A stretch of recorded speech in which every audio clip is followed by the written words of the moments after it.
7 दिन के अनुष्ठान के चौथे दिन के कथा अनुष्ठान के दूसरे सत्र में आए आप सब भक्तों का, धर्म प्रेमियों का, कथा प्रेमियों का, सत्संग प्रेमियों का, अतिथियों का, आजीवन सदस्यों का, श्रोताओं का, सोशल मीडिया के माध्यम से सुनने वाले श्रोताओं का भी और भविष्य में रिकॉर्डिंग के माध्यम से सुनने वाले श्रोताओं का भी हृदय के गहराई से प्रेम पूर्वक हार्दिक स्वागत एवं अभिनंदन करते हैं।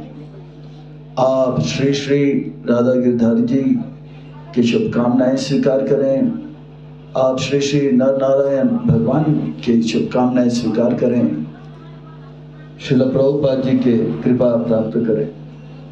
कहते हैं कि जब संसार के लोग हमें चुनते हैं तो हमें संसद में स्थान मिलता है, और जब भगवान हमें चुनते हैं तो हमें सत्संग में स्थान मिलता है। इसीलिए जो भगवान से करे प्यार वो सत्संग से कैसे करे?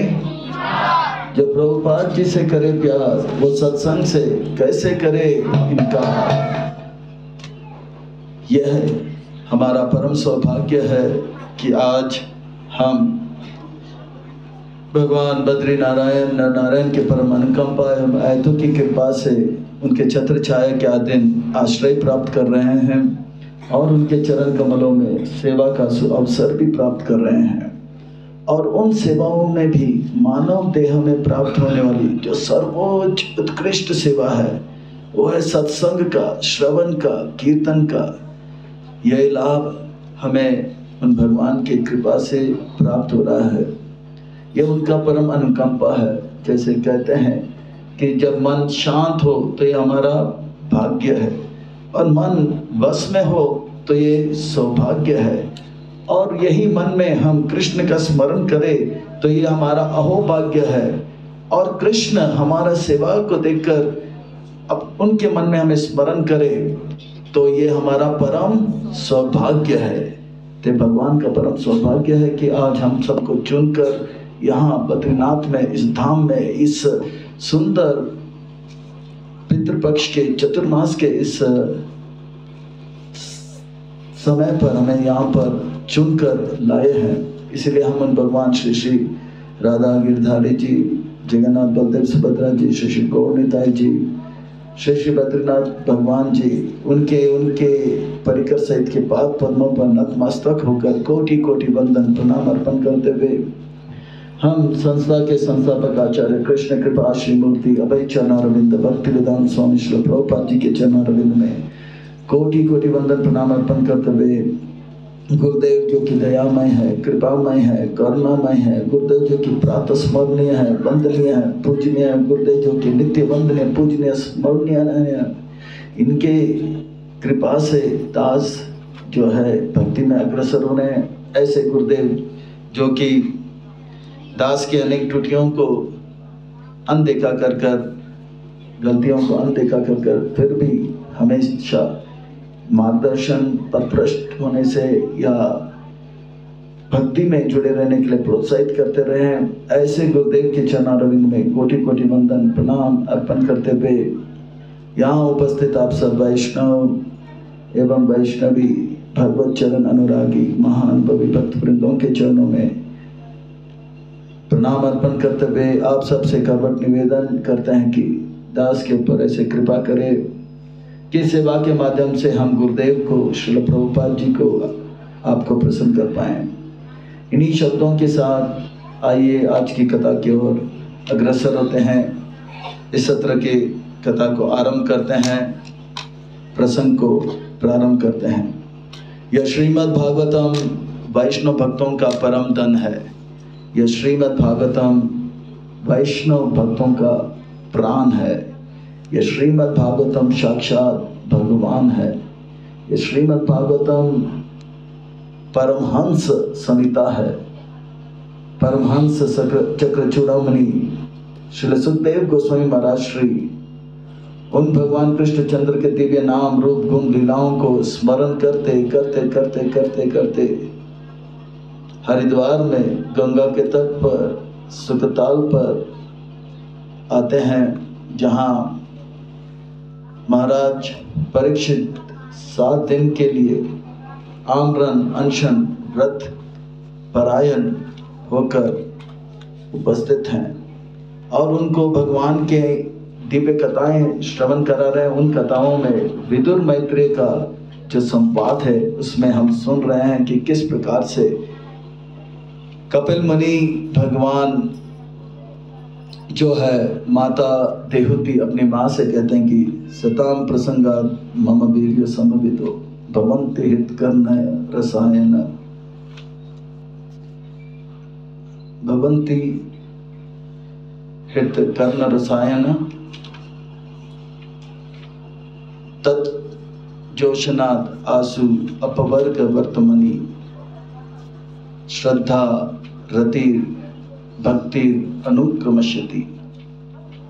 कहते हैं कि भक्तों के संग में आप भगवान के कथाओं को श्रवण कीजिए। आपने कहा कि आप अबला हो, आप स्त्री हो, तप नहीं कर सकते हो, यज्ञ नहीं कर सकते हो, पर भक्तों के संग में आप भगवान का कथा श्रवण कीजिए। ये कथा जो है आपको अपवर्ग यानी कि संसार के कष्ट से उबार लेगी, आपके हृदय में श्रद्धा रति और प्रेम जागृत कराएंगे, इस भक्ति के मार्ग में लग जाए। फिर कपिल मुनि भगवान जो है 3 प्रकार के भक्ति का वर्णन करते हैं। भक्ति अपने आप में शुद्ध है, पर लोगों का जो चेतना है तामसिक होता है, लोगों का चेतना राजसिक होता है या लोगों का चेतना सात्विक होता है। उसके अनुसार तामसिक भक्ति का वर्णन करते हैं, राजसिक भक्ति का भी वर्णन करते हैं और सात्विक भक्ति का भी वर्णन करते हैं। फिर शुद्ध सत्व भक्ति का भी वर्णन करते हैं। इसी का वर्णन हमें चतुर्थ स्कंद में प्राप्त होता है। तामसिक भक्ति का वर्णन आता है तो उसमें हम देखेंगे दक्ष प्रजापति का जो भक्ति है वो बहुत ही तामसिक स्वभाव के थे, और ध्रुव महाराज के चरित्र में देखते हैं वो भक्ति आरंभ किए थे धन संग्रह करने के लिए, राजसिक भक्ति। फिर सात्विक भक्ति पृथु महाराज के चरित्र में देखा जाता है, और 10 प्रचेता शुद्ध सत्व के स्तर पर भक्ति कर रहे हैं। और ये शुद्ध सत्व का जो भक्ति है ये हम 5वें स्कंद में भी देखेंगे। महाराज प्रियव्रत, फिर महाराज ऋषभदेव, फिर महाराज भरत, जड़ भरत के चरित्र में देखेंगे। यही चतुर्थ स्कंद में हम देखेंगे हमारे मनुष्य जीवन में 4 पुरुषार्थ है, वह है धर्म, अर्थ, काम और मोक्ष। धर्म असली क्या है उसे शिवजी चतुर्थ स्कंद के इस शिवजी दक्ष का जो है यह प्रसंग के माध्यम से स्थापित किया जाता है। धर्म असली अर्थ क्या है, भौतिक धन या आध्यात्मिक धन, ये ध्रुव महाराज के चरित्र से स्थापित किया जाता है। काम, सबसे श्रेष्ठ कामना क्या होना चाहिए, ये पृथु महाराज के चरित्र से स्थापित किया जाता है।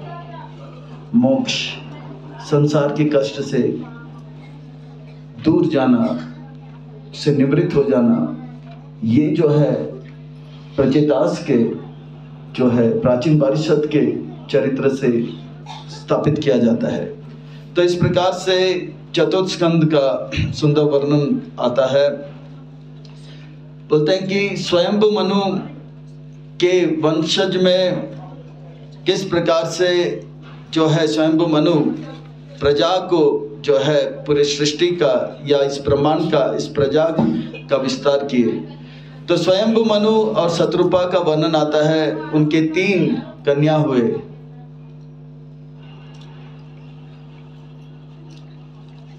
देहुति, जिसका हमने तीसरे स्कंद में कथा श्रवण किए, देहुति कर्दमनी, जब उनका संतान 9 कन्या और उनका 1 पुत्र भगवान कपिल।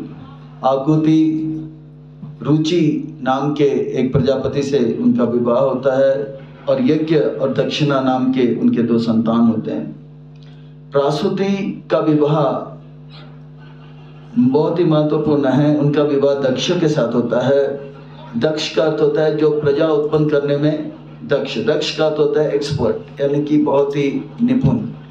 तो किस में निपुण है? प्रजा उत्पन्न करने में। तो दक्ष का विवाह प्रासूति के साथ होता है। और स्वयंभू मनु के दो पुत्र हैं, प्रियव्रत महाराज और उत्तानापाद।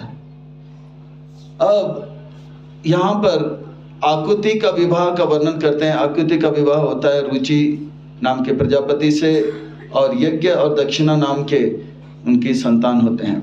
देहुति का वर्णन हुआ, और प्रासूति के जो है दक्ष के साथ विवाह होता है। उनके 16 कन्या हुए।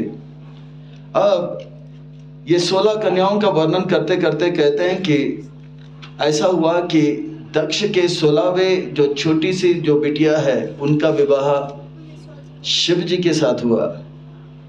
और इस शिव जी का जो है बड़ी सभा में अपमान किया गया था। तो उस कथा के बारे में जो है श्रवण करने का इच्छा जो है प्रकट करते हैं। तो कहते हैं कि दक्ष प्रजापति जो है उनका विवाह प्रासूति के साथ हुआ। प्रासूति के 16 कन्याओं में से 15 कन्याओं का विवाह जो है ये जो है वो अपने इच्छा से, यानी कि दक्ष प्रजापति ने चुना वर को होना चाहिए और उनका विवाह किए। पर सती का जब वर्णन आता है तो उनका विवाह जो है ब्रह्मा जी आते हैं और कहते हैं कि इनका विवाह शिव जी के साथ करा दीजिए। पर ये प्रस्ताव क्योंकि ब्रह्मा जी के से आया था, और ब्रह्मा जी दक्ष के जो है दादाजी पिताजी जैसे लगते हैं, पिता समान है, पिता हैं, तो वो नकार नहीं पाए, पर अंदर से स्वीकार भी कर नहीं पाए। उनको शिव जी का व्यवहार ठीक नहीं लगा। मौन रहते हैं, भस्म धारण करते हैं, जटा धारण करते हैं और सर्प धारण करते हैं।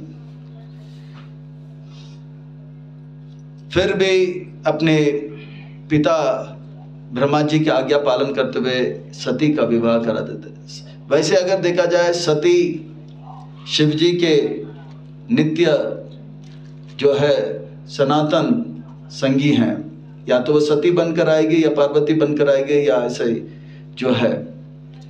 तो सती को शिव जी के साथ विवाह तो कर लिया था, पर एक बार की बात है, दक्ष जो था हमेशा प्रजापति उनका इतना प्रभाव था, एक बार उन्होंने घोषित कर दिया बहुत बड़ा यज्ञ का जो है अनुष्ठान होना है, और उनका कहना और ब्रह्मांड के जितने भी देवी देवता हैं, जितने भी देवता हैं, जितने भी ऋषि हैं, जितने मुनि हैं, उन सब का आगमन हो गया। ब्रह्मा जी स्वयं, उनके पिताजी आ गए, फिर शिव जी भी उपस्थित थे, बाकी सब जो है देवता उपस्थित थे। दक्ष बहुत ही अहंकारी, घमंडी व्यक्तित्व, उनका चरित्र ऐसा हुआ करता था। उनका एक स्वभाव था कि जिस सभा में वो आते हैं वो पहला यकीन करते हैं, मोबाइल से अपने सेक्रेटरी से बोलते हैं देखो कौन कौन है, फिर बोलते हैं कि उसका वीडियो रिकॉर्डिंग निकालो। सब लोग आगे, अच्छा वो नहीं आया, जब तक वो नहीं आएगा तब तक मैं नहीं आऊँगा यानी कि सब लोग उपस्थित हो जाए। फिर जो है वहाँ पे दरबार में घोषित होता है, सावधान, खबरदार, दक्ष प्रजापति का आगमन हो रहा है। तो ऐसा जब होता था, उसके कुछ क्षण बाद उनके कुछ सिपाही आगे जाते थे, फिर उसके बाद बड़े ठाट बाट के साथ जाते थे, और वो जब आते थे सब लोग प्रणाम करके खड़े हो जाते थे, उसको भी बड़े चुप चुप के देखते थे। और इसी प्रकार से हर बार उनका स्वागत हुआ करता था। ये बहुत बड़ा यज्ञ था, और इस यज्ञ में ब्रह्मा जी और शिव जी भी उपस्थित थे। उन्होंने देखा कि ब्रह्मा जी उठे नहीं, उनसे रहा नहीं गया। अब देखिए, ये बहुत ही सूक्ष्म बात है, ये अंदर की बात है। हम जब रोज सुबह शिक्षाष्टकम का पाठ करते हैं तो तीसरा जो शिक्षा है वो इस प्रकार से है, तिनादपि सुनिचेना तरोरपि सहिष्णुना अमानी न मान देना कीर्तनीय सदा हरि। अब ये मान लेने का जिसके अंदर रोग लग जाता है, ये मान स्वीकार करने का जिसके अंदर एक लत लग जाता है, वो जो है अपमानित होने पर या उनको मान नहीं मिलने पर वो तड़पने लग जाता है। जैसे मान लो कि कोई भक्त है, वो कोई सभा में जाता है या कोई व्यक्ति है, कोई भी सभा में जाओ तो उनको स्वीकार किया जाता है, उनका जो है नाम का घोषणा होता है, आप आए, बाहर आइए, आइए आइए आइए, उनको स्वागत किया जाता है, आसन दिया जाता है, हार दिया जाता है। तो इतना मान स्वीकार करने का उनको जो है लत लग जाता है, और ये लत ऐसा लग जाता है कि कोई सभा में अगर वो जाता है, भले उनसे किसी ने कुछ कहा नहीं, भले उनसे किसी ने कुछ बुरा व्यवहार किया नहीं, भले उनके साथ किसी ने जो है गलत व्यवहार या कुछ भी नहीं किया, फिर भी उनको बुरा इसीलिए लगेगा कि किसी ने उनका स्वागत नहीं किया, किसी ने उनको हार पहना नहीं, किसी ने उनका जो है नाम का घोषणा नहीं किया। ये लत लग जाता है। ये ऐसा होता है कि तुरंत हृदय में बेचैनी आ जाता है, और ऐसा बेचैनी आ जाता है कि वो स्वयं को भूल जाता है और क्रोधित भी हो जाता है। ये जो है बहुत ही खतरनाक है। एक बार दास गोस्वामी और दो संत सूरदास दोनों जो है जंगल में जा रहे थे। दोनों भगवान का नाम जप करते करते जा रहे थे। हरे कृष्ण कृष्ण कृष्ण हरे हरे, हरे राम राम राम हरे। पर इतने में एक शेर आ गया। जो जैसे शेर आया, जो सूरदास जो थे वो एकदम से पेड़ के ऊपर चढ़ गए, और किसी कारण से दास गोस्वामी जो थे, तुलसीदास गोस्वामी महाराज, वो भगवान का नाम लेते रहे, और शेर उनको नजदीक आया पर वहां से चला गया। अब दोनों वापस मिले, चलते रहे। अब पूरा जगत में ये घोषणा हो गया कि दास गोस्वामी जो है, शेर आया, और शेर जब आया तो सामने से निकल गया, खाया नहीं उनको। बहुत बड़ा भक्त है, बहुत बड़ा भक्त है। ये ख्याति जो है उनका बढ़ने लगा। सूरदास गोस्वामी जो है नीचे उतरे, दास गोस्वामी से कहा, सावधान हो जाना, शेर ने भले आपको खाया नहीं, पर ये मान का जो है लत आपको खा जाएगा। दूसरे शब्दों में आपके भौतिक आध्यात्मिक चेतना को खत्म कर देगा। इसलिए संत महात्मा लोग मान, पूजा, लाभ, प्रतिष्ठा से बचते रहते हैं, क्योंकि ये जो है महान संत भक्ति विनोद ठाकुर वो बहुत ही कड़क शब्द में कहते हैं, ये जो है शरीर से त्यागा हुआ जो है मल की तरह है, विष्ठा, इसको विष्ठा कहते हैं बंगाली भाषा में। कहते हैं कि जो शरीर से मल त्याग दिया जाता है, उस मल को शुकर खाता है, और वो शुकर जो है मल त्याग देता है तो वो कितना गंदा होगा। पूजा, लाभ, प्रतिष्ठा, शुक्र विष्ठा, ये जो है जिसको इसको लत लग जाता है, वास्तव में वो मन में कभी संतुष्टि का अनुभव नहीं करता है। इसीलिए जब माधवेंद्र पुरीपाद महान संत वैष्णव आचार्य, ये ऐसे महात्मा हैं जो कि राधा रानी का भाव या चैतन्य महाप्रभु का भाव, अगर तीसरा कोई व्यक्तित्व है वो है श्रीपाद माधवेंद्र पुरी। जब वे आए थे खीरचोर गोपीनाथ के पास चंदन का लकड़ी लेने के लिए, ब्रज वृंदावन से जा रहे थे कहाँ पर, जगन्नाथपुरी। जब उन्होंने देखा कि भगवान गोपीनाथ जी को जो है खीर अर्पण किया जा रहा है, तो उनके मन में विचार आया, ये जो खीर है इसको अमृत केली कहते हैं, इतना स्वादिष्ट है, इतना सुगंध आ रहा है। तो उनके मन में लगा इसका स्वाद कैसा होगा, ताकि मैं भी इसी प्रकार का खीर जो है मेरे जो गोपाल है, जो गिरिराज गोवर्धन में जो श्रीनाथ जी हैं, उनको भोग लगाऊंगा। ये उनका इच्छा था, ये नहीं कि मैं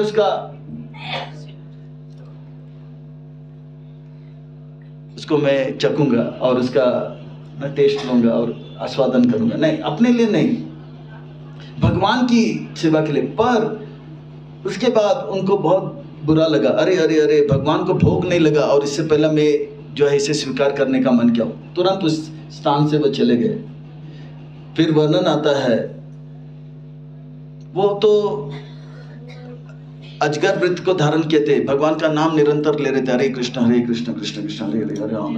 रात को ठीक 10 बजे पुजारी ढूंढने वाला, ओ माधवेंद्रपुरी, हो माधवेंद्रपुरी, कौन है माधवेंद्रपुरी? तो बोला कि तो फिर आया और वो पुजारी कहा, भगवान ने आपके लिए जो है 1 कटोरी जो है खीर छुपा के रखा था।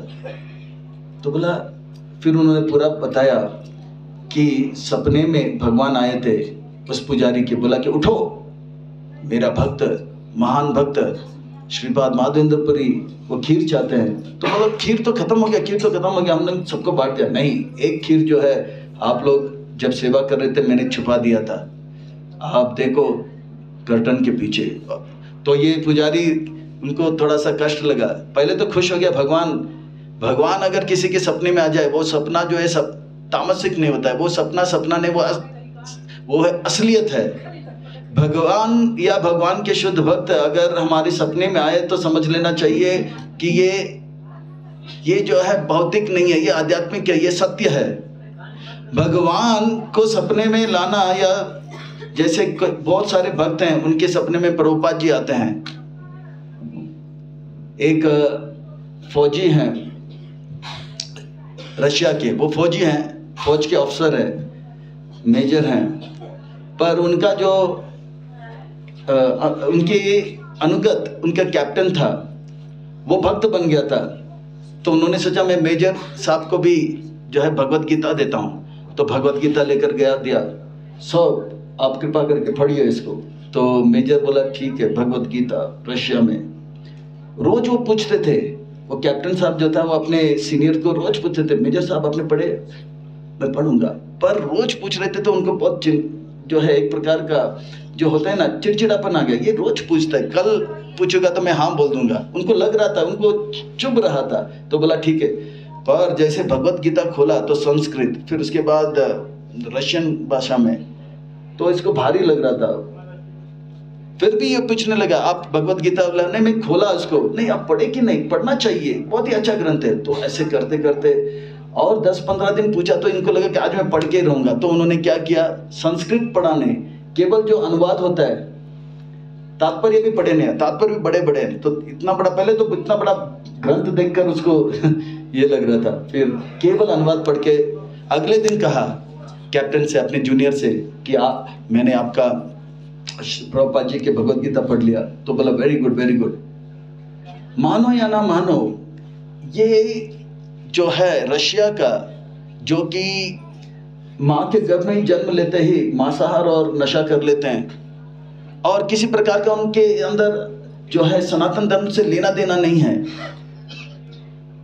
प्रभुपाद जी उनके सपने में आया, आपने मेरा भगवत गीता पढ़ा? तो सपने में बात कर रहे हैं, हाँ श्रील प्रभुपाद जी मैंने पढ़ा। नहीं, झूठ बोल रहे हो। प्रभुपाद जी मैंने अनुवाद तो पढ़ लिया। नहीं, अनुवाद को पढ़ना पूरा नहीं, आप तात्पर्य के साथ पढ़िए। जब आप तात्पर्य पढ़ोगे तो आप असली भगवत गीता का मर्म जानोगे। तो वो उठ गया, सुबह उठ के देखा, फिर बोला प्रभुपाद जी, फिर फोटो देखा, यही मेरे सपने में आए। फिर वो गए अपने जूनियर कैप्टन के पास और बोले, धन्य है आपका आंदोलन, धन्य है आपके संस्था के संस्थापक आचार्य। वे अप्रकट हो गए, फिर भी वो लोगों को भक्ति में जोड़ने में पीछा नहीं रहते हैं। कल वो मेरे सपने में आए और मुझे डांटे, फटकारे और कहा कि आप तात्पर्य के साथ जो है पूरा भगवत गीता का पढ़ो। मैं आपके इस आंदोलन के साथ जुड़ना चाहता हूँ, और मानो या ना मानो वो मेजर भी भक्त बन गया। और ये जो प्रभुपाद जी उनके सपने में आए थे, ये शुद्ध भक्त हैं। उनका सपना ये झूठ नहीं माना जाएगा। हम रोज सपना देखते हैं या लोग नींद में सपना देखते हैं, संसार के बारे में देखते हैं। कोई आकाश में उड़ रहा है तो कोई पानी में जा रहा है तो कोई जंगल में घूम रहा है। ये सपना है। पर शुद्ध भक्त या भगवान अगर सपने में आएंगे तो ये सत्य है। ऐसे बहुत सारे भक्तों के जो है सपने में प्रभुपाद जी आते हैं और बोलते हैं कि इस प्रकार से सेवा करो, और उनको प्रेरणा देते हैं। तो ये सत्य घटना है। तो माधवेंद्रपुरी बात जो पुजारी था, सपने में भगवान आया था, वो खुश हो गया था। पर इस बात का कष्ट था कि अभी जो है उनको स्नान करना पड़ेगा, फिर बाद में मंदिर का दरवाजा खोलना पड़ेगा। सब किया और वो जो है देखा सच में पर्दे के पीछे जो है एक कटोरी जो है खीर था। माधवेंद्रपुरी बात को दिया, रातों रात वायरल हो गया, सबके व्हाट्सएप में, इंस्टाग्राम में, फिर ट्विटर में, ईमेल में, सोशल मीडिया में एकदम से फैल गया। अब माधवेंद्रपुरी बात समझ गए गड़बड़ है। अब यहाँ पे रहेंगे तो सब लोग बोलेंगे स्वामी जी, गुरु जी, प्रभु जी, हाँ महाराज जी, महात्मा जी, पीछे पड़ेंगे। रातों रात माधवेंद्रपुरी बात वहां से 1 2 4 गायब हो गए। क्योंकि ये जो है पूजा, लाभ, प्रतिष्ठा, मान सम्मान का जो है एक लत लग जाता है तो भगवान याद नहीं आते हैं। इसलिए चैतन्य महाप्रभु कहते हैं, त्रिनादपि सुनी चेना तरोरपि सही सुना, अमानी ना मान देना कीर्तनिया सदा हरि। ये पूजा लाभ प्रतिष्ठा से बच के रहना चाहिए। एक लत लग जाता है। तो ये जो दक्ष प्रजापति है, उनको ये लत लग गया कि मैं जब भी सभा में आऊं तो सबको उठना चाहिए। ये तो ठीक है, ब्रह्मा जी मेरे पिताश्री हैं, और तो और वे उपाधि में भी सबसे श्रेष्ठ हैं, पर ये कौन है? ये शिव जी हैं। वो अपने आप को समझ क्या रहा है, ये तो मेरा दामाद है,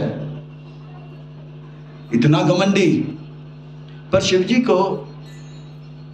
जी जो थे वो पूरी तरह से भगवान के नाम कीर्तन स्मरण में रह गए थे। तो उनको पता नहीं हो रहा था कि बाहर क्या हो रहा है।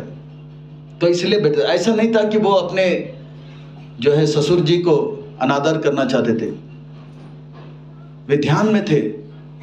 तब ये जो दक्ष प्रजापति है वो अपने आप को रोक नहीं पाए। अभी देखिए उस सभा में सभी ने उनको आदर दिया, सम्मान दिया और उनका जय जयकार किया, और किसी को पता नहीं कि शिव जी और ब्रह्मा जी ने उनको आदर नहीं दिया। और अगर वो चुप होते तो किसी को पता भी नहीं लगता और चुपचाप कार्यक्रम को आगे बढ़ाता। तब कहते हैं ना कि जब किसी का अंत समय आता है तो वे उल्टा दिशा में जाने लग जाता है। जिसका विनाश आता है उसका बुद्धि नाश हो जाता है। तो ये चिल्लाने लगा, सभा में आया सभी का स्वागत। मैं ये समझ सकता हूं कि ब्रह्मा जी मेरे पिता हैं और इस ब्रह्मांड के सबसे श्रेष्ठ व्यक्तित्व हैं। वे मुझे आदर नहीं किए, कोई बात नहीं। अभी सबको पता लग गया, अरे ब्रह्मा जी ने इनको आदर नहीं दिया। पर ये शिव जी अपने आप को समझता क्या, ये तो है मेरा दामाद, तो उनको चाहिए कि वो मुझे आदर करे। अभी सबको पता, अरे शिव जी भी इनको आदर नहीं दिया। तो अभी वो खुद का ही बोलते ना, पाँव में कुल्हाड़ी मारकर अपना जो है, जैसे मुसलमान लोग क्या करते हैं, क्या बोलते हैं, कफन बना रहा था। तो सब लोग सोचते अरे अरे अरे अरे हम लोग तो आदर दे दिया, अच्छा इन्होंने आदर नहीं दिया। फिर व्हाट्सएप में मैसेज जाने लगा, अरे पहली बार ऐसा हुआ कि प्रजापति दक्ष को आदर नहीं मिला। तो सब लोग हंसने लगे, पर इतना गुस्से में वो बोल रहे थे, उनका प्रभाव ये था, सब चुप थे। ये शिव जी अपने आप को समझता क्या है, दामाद है तो मुझे, और वे कौन है, अरे ना तो वो स्वच्छता का रखता है, मुंड का माला धारण करता है और सांप अपने सर पे लेता है, और अपने आप को समझता क्या है, ये अपने आप को शिव कहता है। ये शिव जो है शिष्टाचार को भूल गया है। ऐसे शिव को दंड देना जो है सही होगा, ताकि वे फिर से इस प्रकार का जो है अपराध या शिष्टाचार को भूलकर आदर सम्मान नहीं दे, कि जो देना चाहिए वो देते रहेंगे। अभी जो है इतना हल्ला हो रहा था, इतना हल्ला हो रहा था, तो शिव जी सोच रहे थे क्या हो गया, आज ससुर जी जो है बहुत गुस्से में लग रहे हैं। और उन्होंने कहा इस सभा में, आज से जहां पर भी यज्ञ होगा, जो भी देवी देवता है उनको आहुति जरूर दिया जाएगा, और ये मैं घोषित करता हूं, आज से शिव जी को आहुति दिया नहीं जाएगा। तो शिव जी थे, वो चुपचाप जपन, बोला लगता है कि आज ससुर जी जो है बहुत गुस्से में लग रहे हैं, हम शांत में जपा करने लगे। पर शिव जी का यहाँ पे अपमान हो रहा था, तो नंदी जो थे उनको आया गुस्सा। नंदी बैल जो था वो दक्ष को श्रापित कर दिया, मैं कर रहे हैं तो बकरी जैसा हो जा। अभी शिव जी थोड़ा और चकित हो गया, ये क्या हो रहा है, मैं तो यहाँ पे सोचा यज्ञ है तो मैं अपना समय जो है भगवान का स्मरण करते हुए जपा करूंगा, पर यहाँ पे एकदम से चिल्ला-चिल्ली हो रहे। नंदी जो है प्रजापति दक्ष को कह रहे कि आप जो है मैं कर रहे हो तो आप बकरी हो जाओ। अब दक्ष प्रजापति के पक्ष में जितने ऋषिगण थे, भृगु इत्यादि, वो लोग बोला अरे अरे अरे अरे अरे, ये शिव जी के अनुयायी अपने आप को समझ क्या रहे हैं। तो भृगु मुनि ने बोला, ये जितने भी शिव जी हैं, शिव जी के अनुयायी है, उनको हम श्राप देते हैं कि वो लोग जो है ढोंगी घोषित किया जाएगा समाज में। अब शिव जी थोड़ा सा चकित हो गए, यहाँ पर दक्ष प्रजापति को श्राप मिल गया और शिव जी के अनुयायियों को श्राप मिला। अब शिव जी के अनुयायी बोला कि विष्णु के अनुयायियों को हम श्राप देते हैं कि वो लोग भी जो है ढोंगी माने जाएंगे। पर शिव जी सोचे अरे अरे, विष्णु के भक्तों का श्राप होने से पहले वो एकदम से उठ गए और अपने अनुयायियों को बोले चलो सभा छोड़कर चले जाते हैं। और सभा से गए और यज्ञ इत्यादि जारी रहा। पर उस घटना के बाद समाज में, पूरे ब्रह्मांड में यज्ञ संपन्न नहीं किया जा रहा था। ब्राह्मणों को ये डर था, अगर यज्ञ होगा और उस यज्ञ में शिव जी को आहुति देंगे तो प्रजापति दक्ष क्रोधित हो जाएंगे।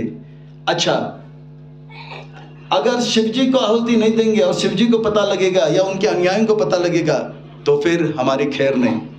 तो इससे वो लोग सोचा, ना रहेगा बांस ना बजेगा बांसुरी। तो बोला यज्ञ ही नहीं करते हैं, वो भी खुश ये भी खुश। पर इतने में दक्ष प्रजापति फिर से शिव जी को नीचा दिखाने के लिए और एक बड़ा यज्ञ संपन्न किया। और उस यज्ञ को संपन्न जब किया तो सबको जो है आमंत्रण पत्र दिया था, व्हाट्सएप के माध्यम से, ईमेल के माध्यम से। और सब जो है देवी देवता जो है बहुत सुंदर सुंदर वस्त्र इधर डालकर आकाश के मार्ग से जो है जा रहे थे। वो अपने अपने एरोप्लेन में बैठ के जा रहे थे। और ये सब जो है कैलाश में सती जो है देख रही है, वो देख रही कि उनको भी पता लग गया, उनके व्हाट्सएप में भी 2-3 मैसेज आ गया, अरे मेरे पिताजी के घर में यज्ञ हो रहा है पर उन्होंने हमें आमंत्रित नहीं किया है। फिर भी सती को मन लगा, मैं तो उनकी बेटी हुई, बेटी को घर जाने में थोड़ी आमंत्रण पत्र की आवश्यकता पड़ती है। तो वो जो है सबको देखते देखते देखते, वो सती उस बहुत ही कम उम्र की थी, मतलब 15-16 साल की थी। तो वो जो है नादानी में बोला कि शिव जी से जिद करने लगे, मुझे भी जाना है, मुझे भी जाना है। शिव जी बोले, पहली बात यह है कि आपके जो पिताजी है, ससुर जी मेरे, वो मुझसे रूठ गए हैं। दूसरी बात यह है कि वो हमें आमंत्रित नहीं किए हैं। तीसरी बात यह है, जिस सभा में हमें स्वागत नहीं किया जाता है, उस सभा में जाना ठीक नहीं है। और जिद करके आप जाओगे तो अनादर होगा और हृदय में जो है दुख उत्पन्न होगा। चाणक्य पंडित इसीलिए कहते हैं कि व्यक्ति को चाहिए कि उस सभा में नहीं जाए जिस सभा में उनको स्वागत किया नहीं जाता है, क्योंकि वो जाएंगे उनका अनादर हो जाएगा, फिर मन जो है विचलित हो जाएगा, फिर जपा करने में दिक्कत होगा। मेरे साथ ऐसा क्यों हुआ? हरे कृष्णा कृष्ण कृष्ण हरे हरे, हरे राम राम राम हरे हरे, ये तो बाहर चलता रहेगा, मन में ऐसे चलता रहेगा। इन्होंने ऐसे क्यों किया? मैं इनका साथ जो है, ये जो है मेरे साथ बहुत बुरा किया। फिर चालू हो जाता है नहले पे टिट फॉर टैट, ईंट का, फिर वो कुछ करेगा, फिर ये कुछ करेगा। अरे जीवन का लक्ष्य भगवान का नाम जप करना और जो है आध्यात्मिक उन्नति करना और सब कृष्ण प्रेम प्राप्त करना, वो तो लक्ष्य भूल जाएगा। फिर ये देखना दिखाना बदले का। सती से कहा आप जाओ मत, मेरा बात मान लो।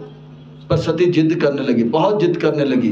ये तो हमारे पिताजी हैं, मेरी सारी बहन आएंगे, इतने दिनों के बाद मैं अपने माँ से मिलूंगी। पिताजी तो पिताजी है, वो बेटी मैं सबसे छोटी हूँ तो मुझसे जरूर प्यार करेगी।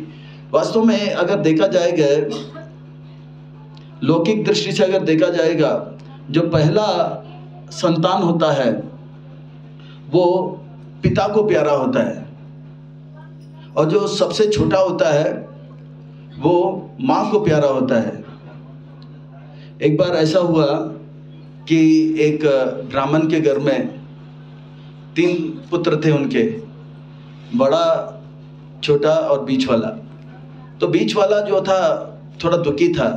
तो एक बार एक महात्मा उनके घर पे आए, बोला क्या बात है, थोड़ा दुखी लग रहे हो? बोला कि बात यह है कि बड़ा जो है वो पिता को प्रिय है और छोटा जो है माँ को प्रिय है, और मैं बीच वाला ना तो पिता का प्रिय हूँ ना तो माँ का प्रिय है, इसीलिए मुझे दुख हो रहा है।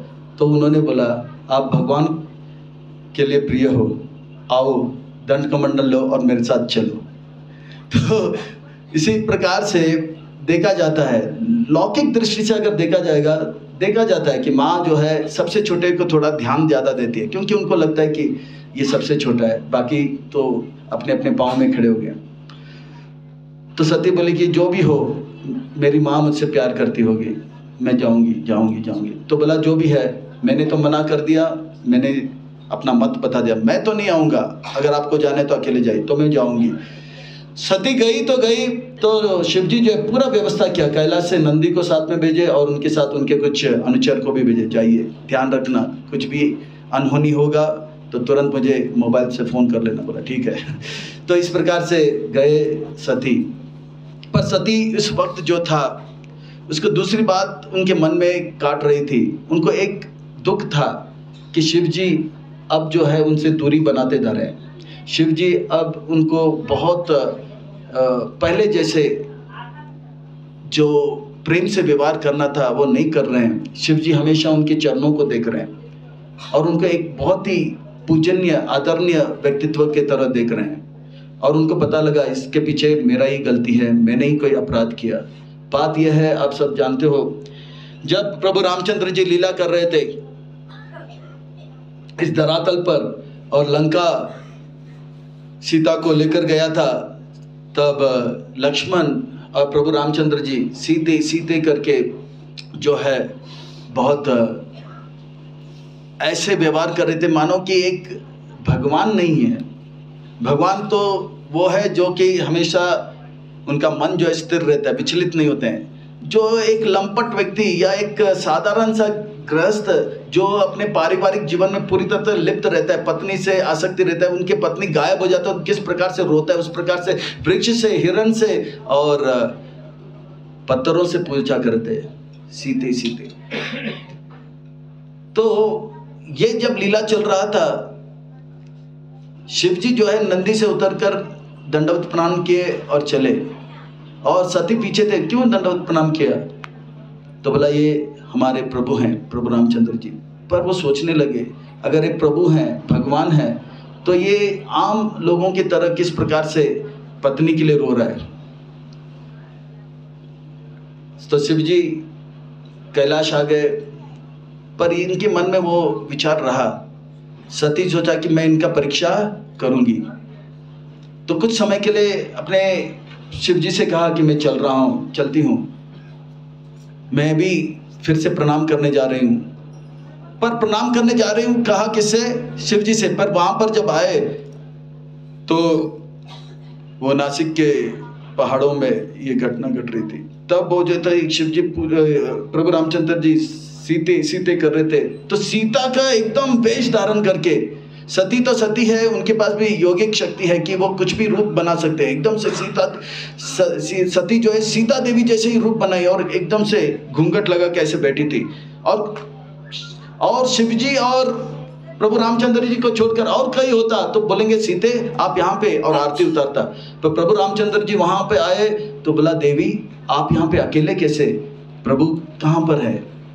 तो फिर वो कांपने लगे, बोले स्वामी आपके कहाँ पर है, महादेव जी कहाँ पर है? तो कांपने लगे, उनको पता लग गया उनका चोरी पकड़ा गया। नहीं मैं ऐसे ही आई थी और सोचा आपको मैं प्रणाम कर लूँ। फिर प्रणाम करके चले गए। फिर वापस जब कैलाश आए तो बोला दर्शन हुआ, वहाँ खूब दर्शन हुआ, अच्छा दर्शन हुआ, प्रणाम किए तो प्रणाम किया, पर ये बात बताया नहीं। पर शिवजी तो शिवजी थे, अंतर्यामी है, वो पूरा अपने हृदय के कैमरा में सब देख लिया। अच्छा इन्होंने सीता का वेश धारण कर दिया। जैसे ही उनको पता लग गया कि इन्होंने सीता का वेश धारण किया, उसी वक्त उन्होंने सती को सती नहीं सीता करके स्वीकार कर लिया। कहा कि ये मेरे प्रभु जो है रामचंद्र जी का जो है धर्म पत्नी है और मेरे लिए पूजनीय है, आदरणीय है, वंदनीय है, और उनको आदर के साथ देखते थे। और ये बात जो है सती को काट रही थी, मैं जीने लायक नहीं हूं। और इसी टेंशन में वो सोच रही थी कि मैं अपने माँ के घर में जाऊंगी। और वहां जब गया तो दक्ष जो था वो जानबूझकर जो था सती के सामने आता था और उसको अनदेखा करके जाता था। ये लेके आओ, वो लेके आओ, सब कुछ तैयार हो रहा है। सती सोच रही थी वो मेरे बोलेंगे, ये यहाँ पर बोल रही है वांछा कल्पतरुभ्यश्च, पंचांग प्रणाम कर रही है, हरे कृष्णा बोल रही है, पर नहीं जल्दी आओ, ये करो वो करो। सती को पता है कि वो देख रहे हैं और दक्ष प्रजापति को भी पता है कि सती को पता है कि उनके सामने मैं खड़ा हूं, फिर भी उनको अनदेखा कर रही थी। सती को बहुत बुरा लगा। और वर्णन आता है कि सती फिर अपने उनकी जो माँ थी उनको स्वागत किया, बेटी है छोटी सी है तो उन्होंने स्वागत किया, जितने भी बहन हैं सब मिले। पर सती बहुत ही रूठ गई, बोला कि दक्ष जो है ये इतना दुष्ट है कि अपनी बेटी को नजरअंदाज कर रही है। कोई बात नहीं, वहीं पे उपस्थित थे, बोला कि प्रसाद खाओ, बोला नहीं मुझे प्रसाद खाने का मन नहीं। बेटी खाओ ना, नहीं मन नहीं लग रहा है, बोला कोई बात नहीं। फिर यज्ञ जब संपन्न कर रहा था सती देवी जानबूझकर देख रही थी किस किस को जो है यहाँ पे यज्ञ पे स्वाहा जो है अर्पित किया जा रहा था, आहुति यज्ञ अर्पण किया था। और उन्होंने देखा कि शिव जी का नाम आया नहीं, तब उनका जो क्रोध का जो पारा था एकदम से बढ़ गया। तब उन्होंने कहा जो व्यक्ति शिव को अनादर करता है, शिव का अर्थ होता है मंगल, शुभ, सबका हित और कल्याण करने वाला। उनको जो अनादर करता है वो शिव नहीं, शिव का ई निकाल दो वो शव बन जाता है, यानी कि वो अमंगल हो जाता है और जो है निकृष्ट हो जाता है। यानी कि शव आप जानते क्या होता है? मरा हुआ लाश। मरा हुआ लाश जो है एकदम अमंगल माना जाता है। जो शिव का अनादर करता है वो शव माना जाता है। मुझे दुख इस बात का हो रहा है, दक्ष प्रजापति जो कि इतने बुद्धिमान हैं, मेरे पिता है, पर मेरे पति शिव जी जो कि इतने महान हैं, वो देवादिदेव महादेव हैं, उनका अनादर कर रहे हैं। जो निरंतर भगवान का जो स्मरण करते हैं, वैष्णवों में सबसे श्रेष्ठ है, उनका अनादर कर रहे हैं। वे मेरे पिता है, इसलिए मैं बेटी होने के कारण उन्होंने कृपा किया कि मुझे ये शरीर दिया, इसलिए मैं उनसे लड़ूंगी नहीं, ना मैं उन्हें श्राप दूंगी, पर मैं ये शरीर जो कि दक्ष के द्वारा मिला गया है, मैं इस शरीर को रखूंगी नहीं। और वहीं पर यज्ञ कुंड के सामने वो सबके सामने जो है अपने अंदर की जो यज्ञ अग्नि है उसको जागृत किया। वहां पे नंदी और अनुयायी थे, वो लोग देख रहे थे और देखते ही देखते एकदम से वो पूरा जलकर राख हो गई। इतने में शिव जी के अनुचर जो थे वो वहां पे दक्ष के जितने भी दक्ष प्रजापति के पर वार करने आए थे, पर दक्ष के अनुचर जो थे उन्होंने इनको मार के भगा दिया था। और नारद मुनि तुरंत वहां पहुंच गए कैलाश में और बोला कि शिव जी से कि ऐसा ऐसा घटना है, ये अभी अभी मोबाइल में खबर आ रहा है। शिव जी जो है ध्यान में गए। वैसे तो उनको क्रोध नहीं आ रहा था, पर वो सोचे यहां पर ये जो दक्ष प्रजापति है वो अपने घमंड के कारण, अहंकार के कारण, मान सम्मान पूजा लाभ प्रतिष्ठा के चलते चलते चलते एक वैष्णव के प्रति अपराध किया। ये तो ठीक है, अब ये महान वैष्णवी के चरणों में अपराध कर रही है। सती भले उनकी बेटी है पर ऊंचे कोटि की वैष्णवी भी हैं, तो उनसे रहा नहीं गया। तो सोचा कि इस वैष्णव अपराध का दंड देंगे तो ये दक्ष के लिए अच्छा होगा, नहीं तो वो जन्मों जन्मों तक जो है नरक में कष्ट पाएगा। तो ये सोचकर वो अपने जटा से एक बाल लिए और एक चट्टान में फेंके। तक्षण वहां पे एक बहुत उग्र एक राक्षस प्रकट हुआ। शिव जी ने बोला वीरभद्र खड़े हो जाओ। वो हाथ जोड़कर खड़े हो गए। बोला जाओ, दक्ष प्रजापति जो है वो मेरे दामाद लगते हैं, पर उन्होंने वैष्णवी अपराध किया है, उसे सर जो है धड़ से अलग कर दो। और वीरभद्र जो जिस तेज गति से जा रहा था, भागवत में वर्णन आता है, धड़ धड़ धड़ धड़ धड़ धड़ धड़ धड़ धड़ धड़, उत्तर के तरफ से, कैलाश के तरफ से, हरिद्वार के इस क्षेत्र में तेज गति से आ रहे। इतना इतना इतना धूल उड़ रहा था। सब लोग सोच रहे थे अब क्या प्रलय का समय है? तो सब लोग सोचे नहीं नहीं नहीं, ये प्रलय का समय नहीं हो सकता, क्योंकि पृथु महाराज का शासन है और शासन तो सुंदर हो रहा है। बोले डाकू लुटेरे लोग आ रहे हैं तो हो नहीं सकता है, क्योंकि पृथु महाराज का शासन चल रहा है, तो वो भी नहीं। फिर सोच रहे क्या कि वृंदावन में जब गोचरण होकर शाम के समय जब सारे गाय जो है वापस लौटते हैं तो इतना धूल उड़ता है, पर वो भी नहीं। फिर सोचा ये क्या? फिर एकदम से वो सोच ही रहे थे, एकदम वीरभद्र अंदर आ गया। धड़ाधड़ वहां पे जितने भी जो शिव जी के अनुयायी थे वो सबको धाड़ धाड़ करके मारने लगे। और भृगु मुनि का कहते हैं कि मूंछ काट दिए और उसके दांत फोड़ दिए, और ऐसे बहुत मारा मारी हुआ। पूरा जो यज्ञ का जो क्षेत्र था तहस नहस हो गया। अंत में वे जो है दक्ष प्रजापति को पकड़े और उसको एक एक अस्त्र से मारने के लिए प्रयास करे, पर दक्ष प्रजापति मारने जा रहे थे, मरे नहीं जा रहे हैं। तब उन्होंने देखा इस यज्ञ में जो है बलि लगाने के लिए एक पशु बलि के यज्ञ में जो पशु है उसका बलि लगाने के लिए एक स्थान है, उस स्थान पर उसको घसीट के लेके गए और उस पशु बलि करने के लिए जो अस्त्र है उसे लिया और बोला ओम नमः शिवाय स्वाहा, धड़ करके फिर पूरा जो है हाहाकार मच गया। वीरभद्र तोड़फोड़ करके शिव जी के अनुयायी वापस गए। फिर से व्हाट्सएप में मैसेज भेज जो है वायरल होने लग गया। ब्रह्मा जी के पास आया। ब्रह्मा जी सारे देवी देवता है, इतना बड़ा यज्ञ, इसमें जो है ये अनुष्ठान पूरा होना चाहिए, नहीं तो पूरे ब्रह्मांड के लिए जो है बहुत ही बुरा जो है समय आएगा। ब्रह्मा जी बोले कोई बात नहीं। तो ब्रह्मा जी और सारे देवी देवता जो है शिव जी के पास कैलाश में आते हैं। अब शिव जी को मनाने के लिए सारे देवी देवता आते हैं। तो शिव जी को मनाने के लिए वो लोग क्या क्या भजन किए होंगे, क्या क्या कीर्तन किए होंगे, है ना। बम बम बोले जय, बम बम बोले जय, बम बम बोले जय, बम बम बोले, जटा में तेरी गंगा विराजे, बम बम बोले जय, बम बम बोले जय, बम बम बोले जय, बम बम बोले। सारे देवी देवता गए। शिव जी ब्रह्मा जी को देखकर दंडवत प्रणाम किए। शिव जी जो हैं वो तो शिव जी हैं, उनको पता है अब क्या क्या हुआ है। ब्रह्मा जी ने कहा अब जो भी हुआ वो ठीक नहीं हुआ। देखिए धर्म यह है कि भगवान को प्रसन्न करना है। अब जो भी है ये यज्ञ जो है इसे संपन्न करना ये धर्म है। तो शिव जी ने कहा कोई बात नहीं, अब इस यज्ञ को आप ही संपन्न कीजिए। शिव जी ने कहा ठीक है।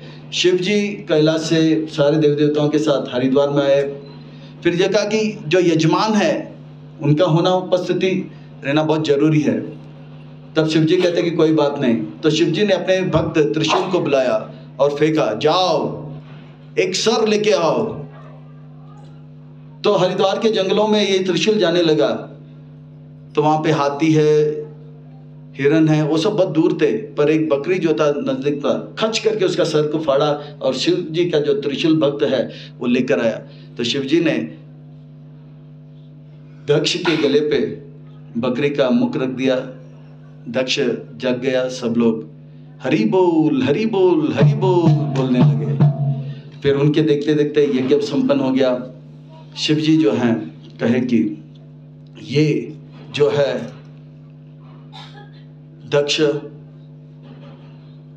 भगवान भी वहां पे उस यज्ञ में आ गए क्योंकि यज्ञ संपन्न विष्णु है। दक्ष फिर भगवान विष्णु दक्ष से कहा, आगे से आप इस प्रकार से वैष्णव अपराध मत किया करो।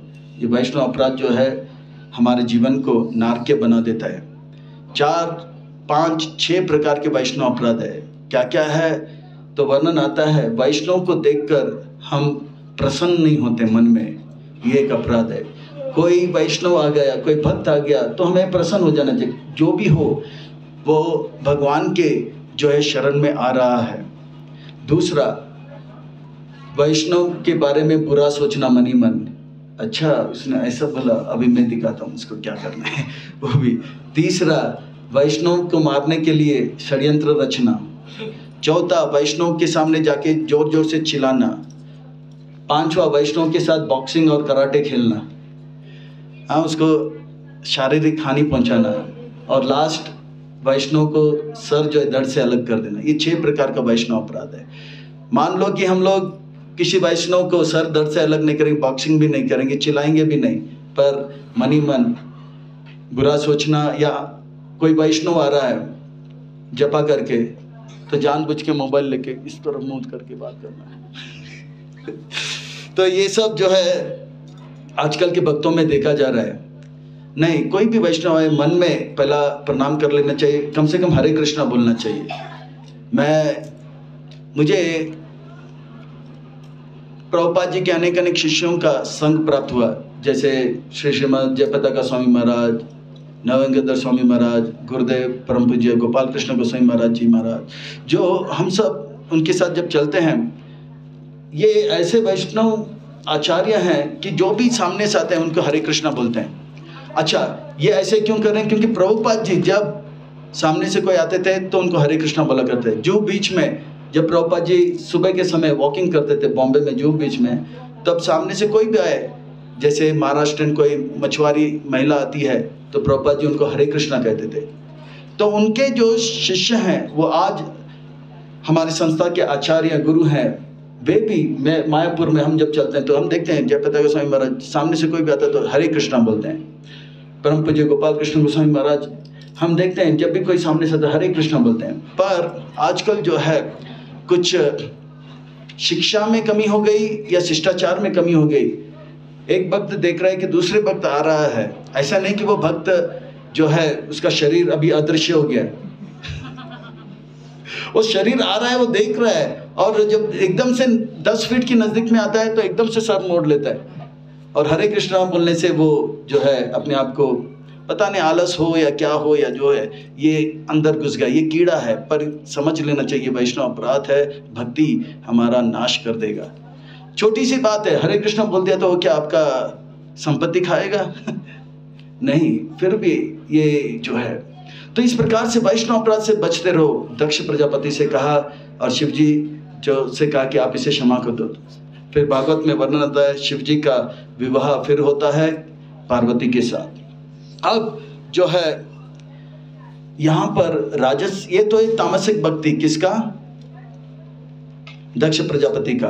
वो भक्ति कर रहा था पर उसके अंदर ये था कि मैं दूसरे को दिखाऊंगा, मैं उससे बढ़ाऊं। अब राजसिक भक्ति का वर्णन करते हुए ध्रुव महाराज का चरित्र का वर्णन आता है। यहाँ पर जो है ध्रुव महाराज का जब वर्णन आता है बहुत सुंदर, भागवत में जो है ध्रुव महाराज का जो वंशज का जब वर्णन आता है उत्तानपाद का, उससे पहले जो है थोड़ा सा जो है ब्रह्मा जी के अन्य पुत्रों का भी वर्णन आता है।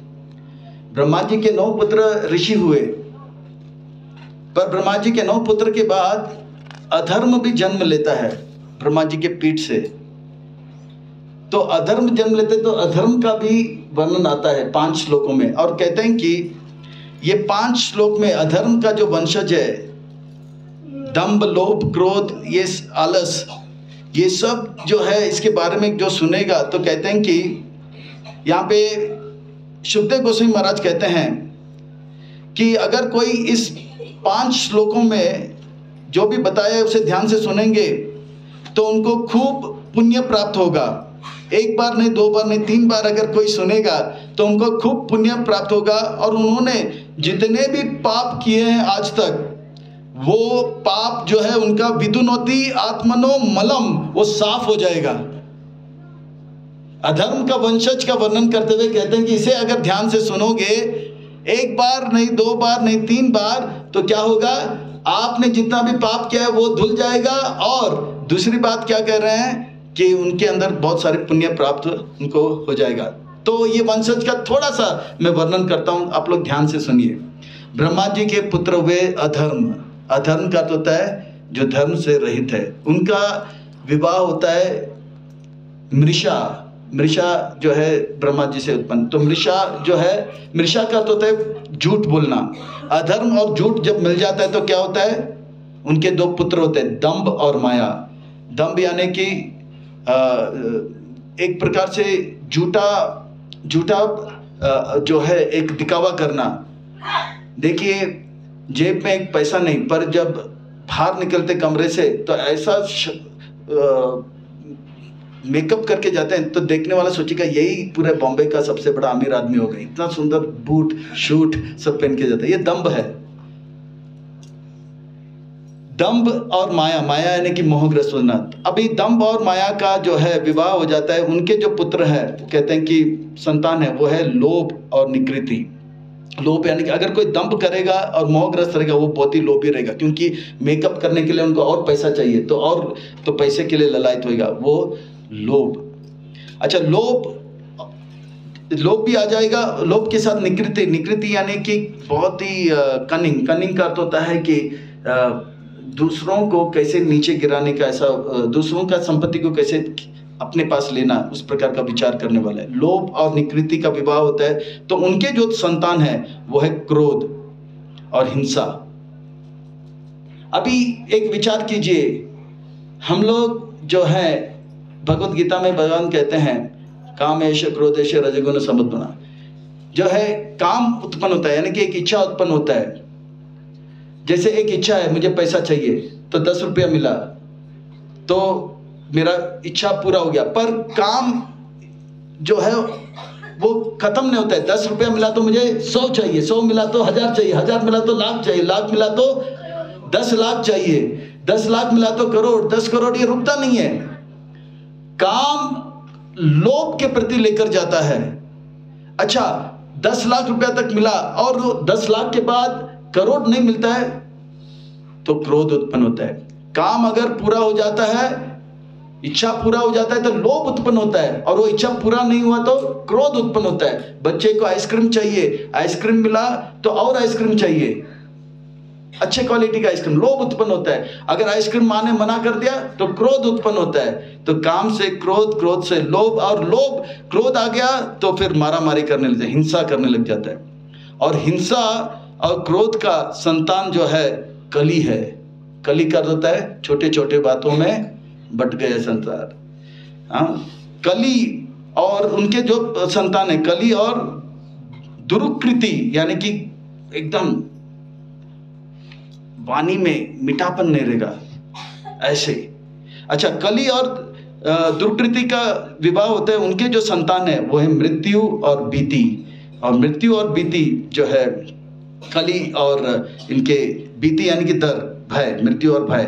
और भय और मृत्यु का विवाह होता है। उनका जो संतान है यातना और निराय, यानी कि दर्द और नरक। तो इस प्रकार से अधर्म का वंशज अगर देखे जाएंगे, अधर्म आगे बढ़ेगा।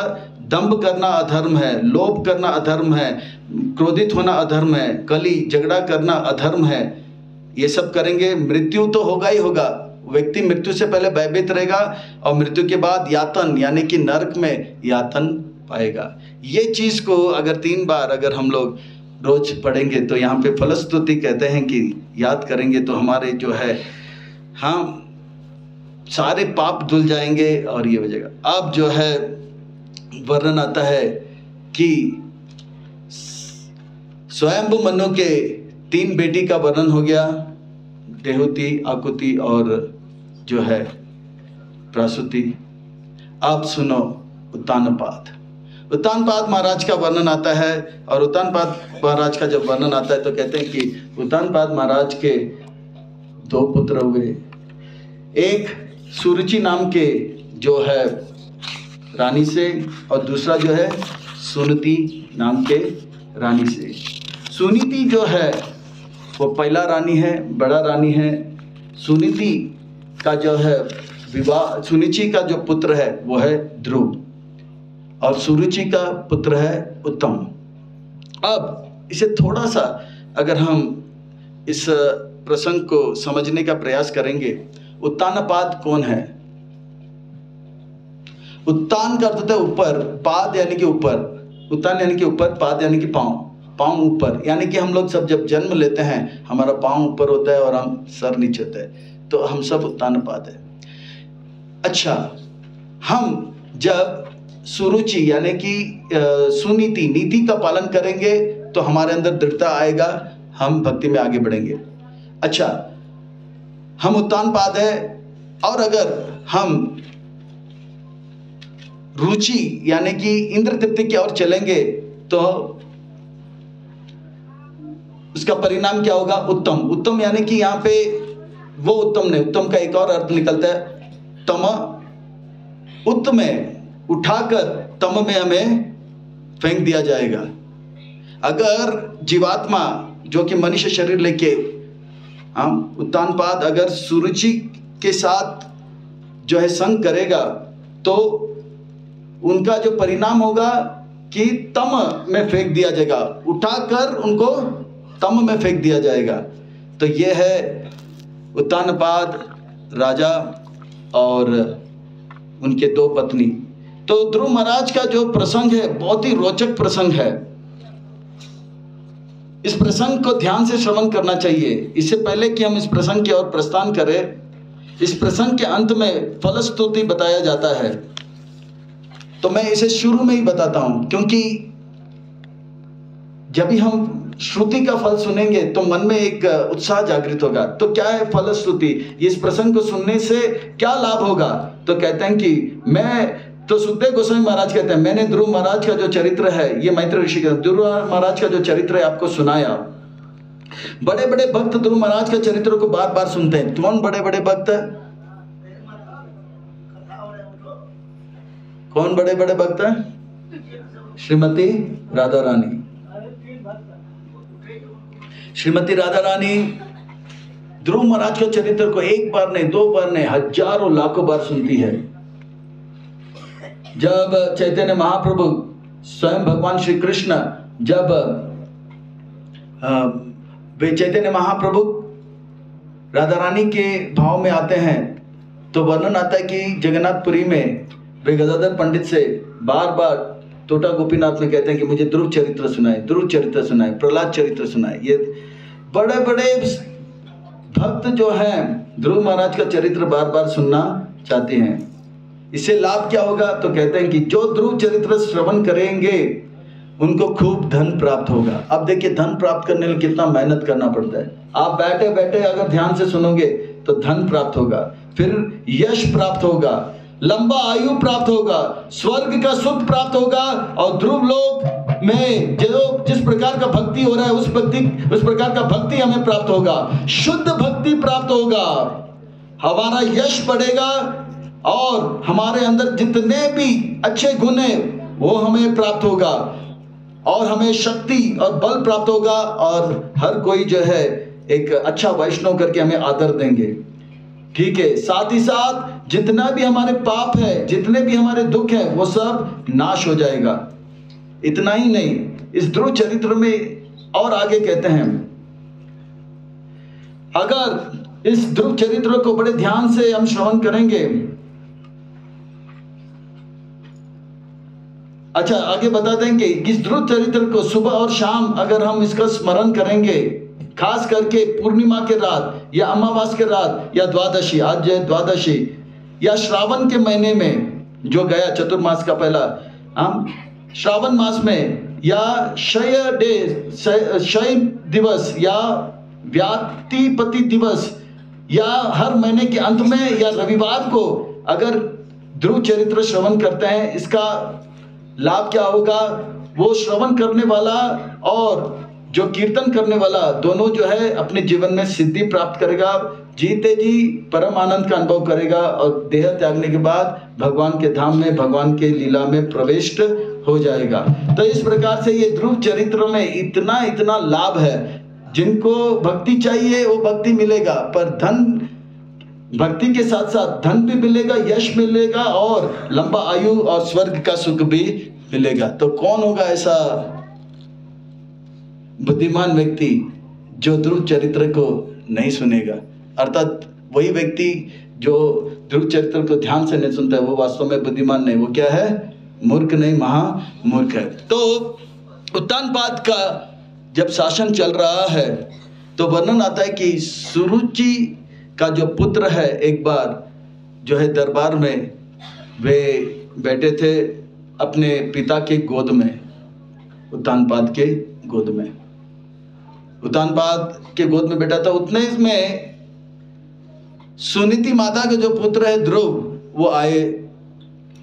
सुनीति माता का पुत्र ध्रुव जो था खेलते खेलते बोला कि जंगल से आए थे। अब सुनीति जो है जंगल में वास कर रही है, क्योंकि सुरुचि जो थी छोटी रानी, वे जो है इतना उनका प्रभाव रहा कि उत्तानपाद राजा को अपने वश में कर लिया और उन्होंने कह दिया ये जो है बड़ी रानी, इसको मेरे नज़रों से दूर करो। तो उनको जो है जंगल में एक कुटिया में एक स्थान दिया था। ध्रुव जी क्या कर रहे हैं? जंगल से आए और पिताजी से मिलना है। बच्चा तो बच्चा है, तो देखा उनका छोटा भाई उत्तम जो है गोद में बैठा है, तो वो भी जो है आसन के ऊपर चढ़ने लगा। पर आसन के ऊपर जब चढ़ रहा था, सुनीति जो है चिल्लाई, बोला कि रुक जाओ। तो वो राजा की ओर देखा, ध्रुव महाराज, छोटा सा ध्रुव महाराज 5 साल का, फिर अपने छोटे भाई की ओर देखा, फिर जिसने चिल्लाया रोका उनको, उनकी ओर देखा, फिर राजा की ओर देखा, मैं आपका बेटा हूं, मैं आपके गोद में बैठना चाहता हूं। राजा कुछ नहीं करे, तस बोला क्या कर रहे हो? बोला मेरा पिताजी के गोद में बैठना चाहते। पिताजी के गोद में बैठना चाहते हो तो सुनो ध्यान से, इस शरीर में आप राजा के गोद में बैठ नहीं सकते हो। अगर आपको राजा के गोद में बैठना होगा, आप नारायण के, विष्णु के, कृष्ण का भजन कीजिए, और उनका भजन जब फलीभूत होगा तो अगले जन्म में आप मेरे कोख से जन्म लोगे और फिर जो है राजा उत्तानपाद के गोद में आप बैठ सकते हो। ध्रुव से रहा नहीं गया, छोटा सा ध्रुव, वो भी क्षत्रिय है, तो उनको इतना क्रोध आया। भागवत में वर्णन आता है कि उनकी आंखें जो है लाल हो गए और उनके नाक से जो सांस है ऊपर नीचे हो रहा था, और उनके दांत जो है ऐसे तर हो रहा था क्रोध में, और ऐसा लग रहा था कि जैसे एक सर्प के ऊपर कोई पांव रखता है तो वो नाक जो है एकदम से क्रोधित होकर अपना फन को पकड़ के फन जो है फनाने लग जाता है। उसी प्रकार से क्रोध से देख रहा था। पहले तो वो अपने पिताजी की ओर देखा, आप कुछ बोलो, चुप क्यों हो? सुनीति वहां पे मुस्कुरा, उनके ओर देख रहे हैं, वो मुस्कुरा रहे, ये क्या बोलेगा, ये तो मेरे हाथ का कठपुतली है।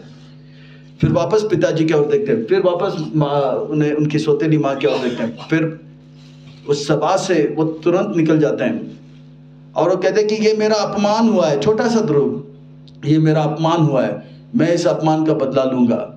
मैं इतना धन संग्रह करूंगा जितना धन मेरे पिताजी के पास है, मेरे पिताजी के पिताजी स्वयंभू मनु के पास है, या मेरे पिताजी के पिताजी परदादा ब्रह्मा जी के पास है, उससे भी ज्यादा धन मैं संगठन करूंगा और दिखाऊंगा कि मैं कौन हूं। छोटा सा ध्रुव आप जो है माँ के पास जाते हैं, तभी तक जो है ये मैसेज पूरा जो है वायरल हो जाता है। तब एक जो है दासी उन सुनीति के कुटिया में जाती है, बोला ऐसा ऐसा घटना घटी। सुनीति बहुत, उनका हृदय जो है भारी हो जाता है। ध्रुव आने लग जाता है, माँ माँ क्या मैं पिताजी का बेटा नहीं हूं? हाँ बेटा हो। क्या हुआ? जानबूझ के पूछ रहे, क्या हुआ? मैं उनके गोद में नहीं बैठ सकती हूँ? तो बोला बेटा बात समझा करो, जब से उन्होंने सुनीति का साथ लिया वो मुझे भी रानी नहीं, नौकरानी भी नहीं मानते, मुझे महल से ही बाहर कर दिया। माँ क्या मैं उनके गोद में नहीं बैठ सकता हूं? क्या उनके गोद में बैठने के लिए नारायण के पास जाना होगा? मां मैं इस बात का जो है बदला लूंगा, मुझे ऐसा धन चाहिए जितना धन पिताजी के पास नहीं, स्वयं मनु दादाजी के पास नहीं, परदादाजी के पास नहीं, उतना धन चाहिए, मैं उतना धन संग्रह करूंगा। बताइए कैसे? उनकी मां जो है बहुत सुंदर बात कहती है, बेटा मैंने संतों से, ऋषियों से, मुनियों से एक ही बात सुनी, हमें जो कुछ भी चाहिए हमें भगवान से मानना चाहिए, हरि से मानना चाहिए। तो हरि कहां पे है? तो कहते हैं कि हरि मैंने सुना कि भाई वन में रहते हैं, वृंदावन में। तो मैं अभी इसी वक्त वृंदावन जाता हूं। और तुरंत अपना राज पोषक को फेंकते हैं, दंड का मंडल धारण करते हैं। ध्रुव महाराज जो है माँ को दंडवत प्रणाम करते हैं और जो है वन की ओर प्रस्थान करते हैं। तो ये बहुत महत्वपूर्ण बात है। जितने भी माँ है या पिताजी हैं, भले आप अपने बच्चों को कंप्यूटर सिखाओ या मत सिखाओ, साइंस सिखाओ या मत सिखाओ, इंग्लिश सिखाओ या मत सिखाओ, पर एक बात जरूर सिखाओ, जीवन में अगर कुछ भी चाहिए आप भगवान से मांगिए। रोज सुबह उठे भगवान के पास जाइए, 5 पैसा डालिए, 10 पैसा डालिए, ये सिखाइए। भगवान के पास जाने की जो है आदत, अभ्यास जरूर दीजिए। कंप्यूटर सिखा रहे हैं आजकल के माँ, पर वो सिखाओ, मना नहीं है। पर ये जो मुख्य बात है, आप देखिए ध्रुव महाराज की माँ ना तो वो बहुत बड़ी स्कॉलर है या पढ़ी लिखी है, पर उन्होंने एक बात बताया और वो बात बहुत ही सटीक और सही बात बताया। अगर कोई माँ है, कोई पिताजी है, तो कोई एक बात सिखाना चाहिए, जो भी चाहिए आप भगवान के पास जाइए और मांगिए। वो बच्चा जो है आगे जाके अपने माँ और अपने पिताजी को धन्यवाद अदा करेंगे, आपने सच बचाया है। और वो माँ, वो पिता जो अपने बच्चों को कंप्यूटर सिखाते हैं, मोबाइल में किस प्रकार से डिजिटल मीडिया में आगे बढ़ना है ये सिखाते हैं, हिस्ट्री ज्योग्राफी सिखाते हैं, आईआईटी में कैसे पास, हाँ ये सब करते हैं। उनके बच्चे जो हैं आगे जाके उनको ही लात मारेंगे और उनके ही पीटेंगे।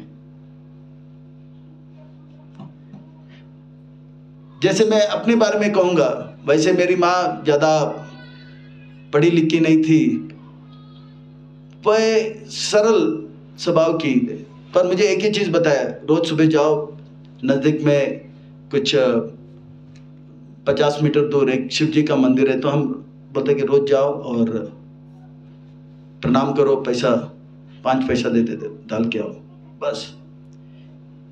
पर मैं मानता हूँ उन्होंने जो शिक्षा दिया, भले वो मुझे मैथमेटिक्स और ज्योग्राफी हिस्ट्री सिखाए नहीं, पर उन्होंने सबसे श्रेष्ठ शिक्षा दिया।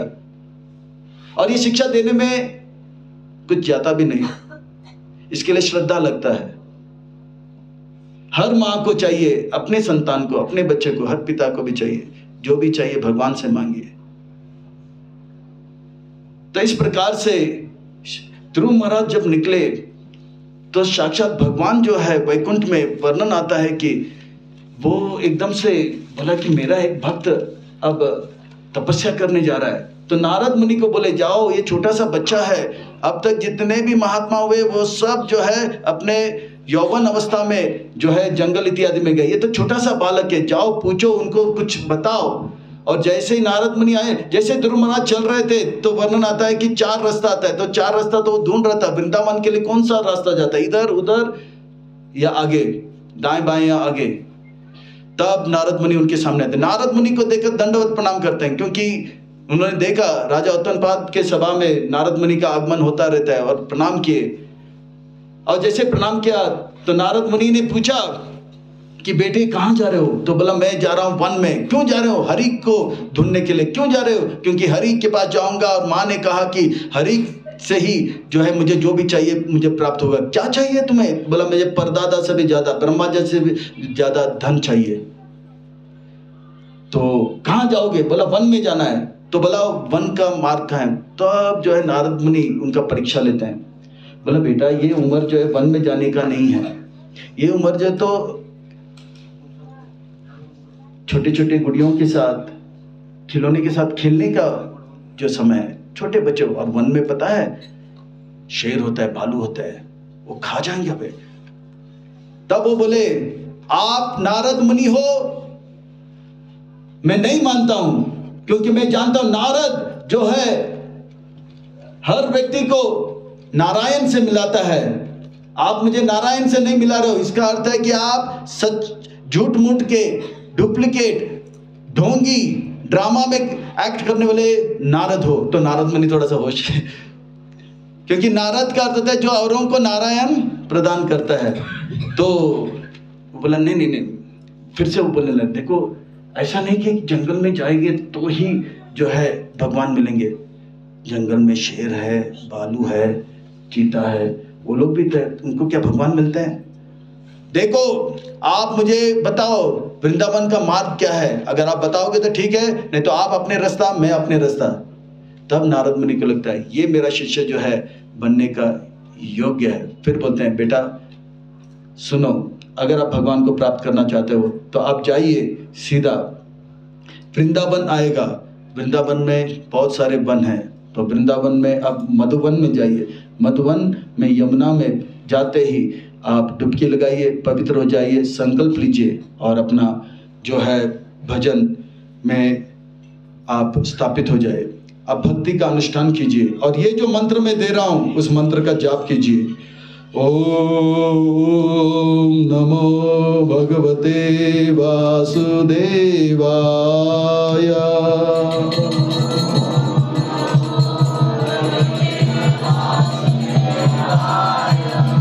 ये सतयुग का जो है मंत्र है और कलयुग का मंत्र क्या है? हरे कृष्णा कृष्णा कृष्णा हरे हरे, हरे राम राम राम हरे हरे। इस प्रकार से ध्रुव महाराज दंडवत प्रणाम किए अपने गुरु को, गुरुदेव को, और वे आगे बढ़े। और मधुवन में जैसे ही पहुंचे बहुत सारे दिन लगे पर वो चलते रहे और मधुवन में पहुंचे। यमुना में जो है पहले वे जो है डुबकी लगाए, संकल्प लिए और जो है उन्होंने संकल्प लिया। पहले महीने जो है उन्होंने संकल्प लिया कि 3 दिन में एक बार वो पत्ता जो पेड़ से गिरा हुआ है और जिस पत्ते को कोई बंदर भी नहीं खाता है उस पत्ते को वो खाएंगे। फिर दूसरे महीने जो है मधुवन के उस यमुना के तट पर वो तप करने लगे। 6 दिन में एक बार कुछ सूखे पत्ते खाते थे। फिर वे तीसरे महीने में 9 दिन में एक बार वो सूखे पत्ते खाते थे। इतना कठोर तपस्या, ऐसा तपस्या करने लगे।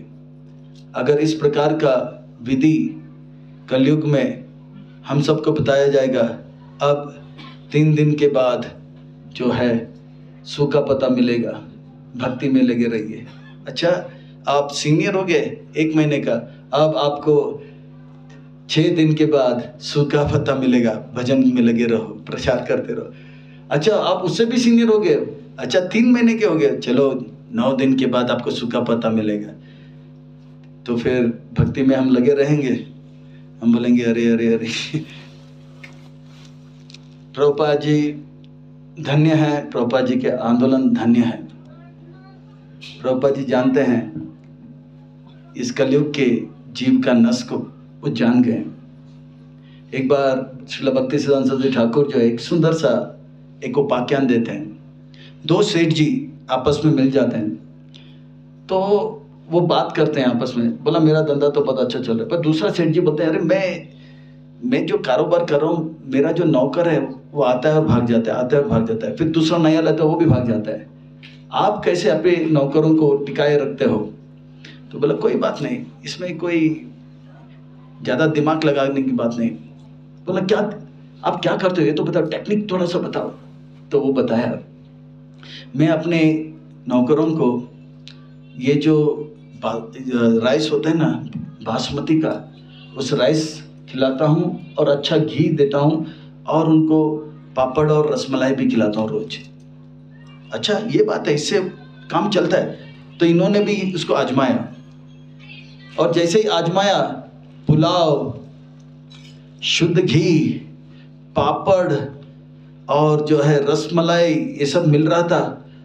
फिर उन्होंने देखा ये फॉर्मूला एकदम काम कर रहा है, सटीक, नौकर जा नहीं रहा है।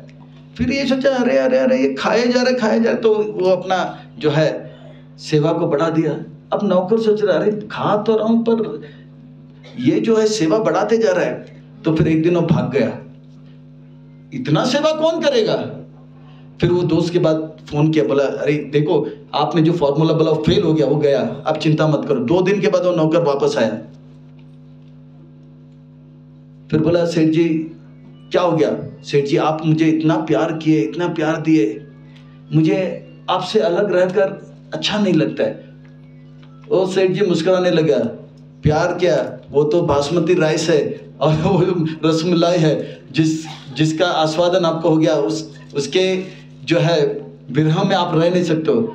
फिर वो नौकर वहाँ पे रहेगा। तो प्रभुपाद जी इससे जो है एक हिंट लेते हैं और इस्कॉन में जो है एक नियम बना दिया कि इस्कॉन में प्रसाद जो है, प्रभुपाद जी शुरू में भी जब वो नए न्यूयॉर्क में थे अकेले, स्टोर फ्रंट यानी कि ये जो हॉल है इसका 10वां हिस्सा बना दो, उतना छोटा जगह था। प्रभुपाद जी हिप्पियों को 4-5 हिप्पी थे उनके साथ, फिर बाद में कुछ और मिल गए, तो 11-12 जो है नौजवान आते थे हट्टे कट्टे अमेरिका के, और ये लोग पाश्चात्य देश के, एक 6 फुट 6 इंच और 2 फीट चौड़ा ऐसे आते थे। प्रभुपाद जी जो है ठीक 11 बजे जो है चपाती बनाते थे, राइस बनाते थे, दाल बनाते थे और सब्जी बनाते थे, 4 चीज केवल 1 घंटे में। इतना चपाती बनाते थे और इतना चावल बनाते थे, इतना दाल और इतना सब्जी, और भगवान को ठीक 12 बजे भोग लगाते थे, 12:30 बजे वो लोग आ जाते थे और प्रभुपाद जी उनको परोसते भी थे और एक जो थे बैठते थे। और क्योंकि ये लोग आज तक जीवन में कभी गरम कुछ खाया नहीं, जो भी खाया फ्रिज से निकाला हुआ, जो भी खाया फ्रिज से निकाला, हीटर में लगाया, फिर दिया गया।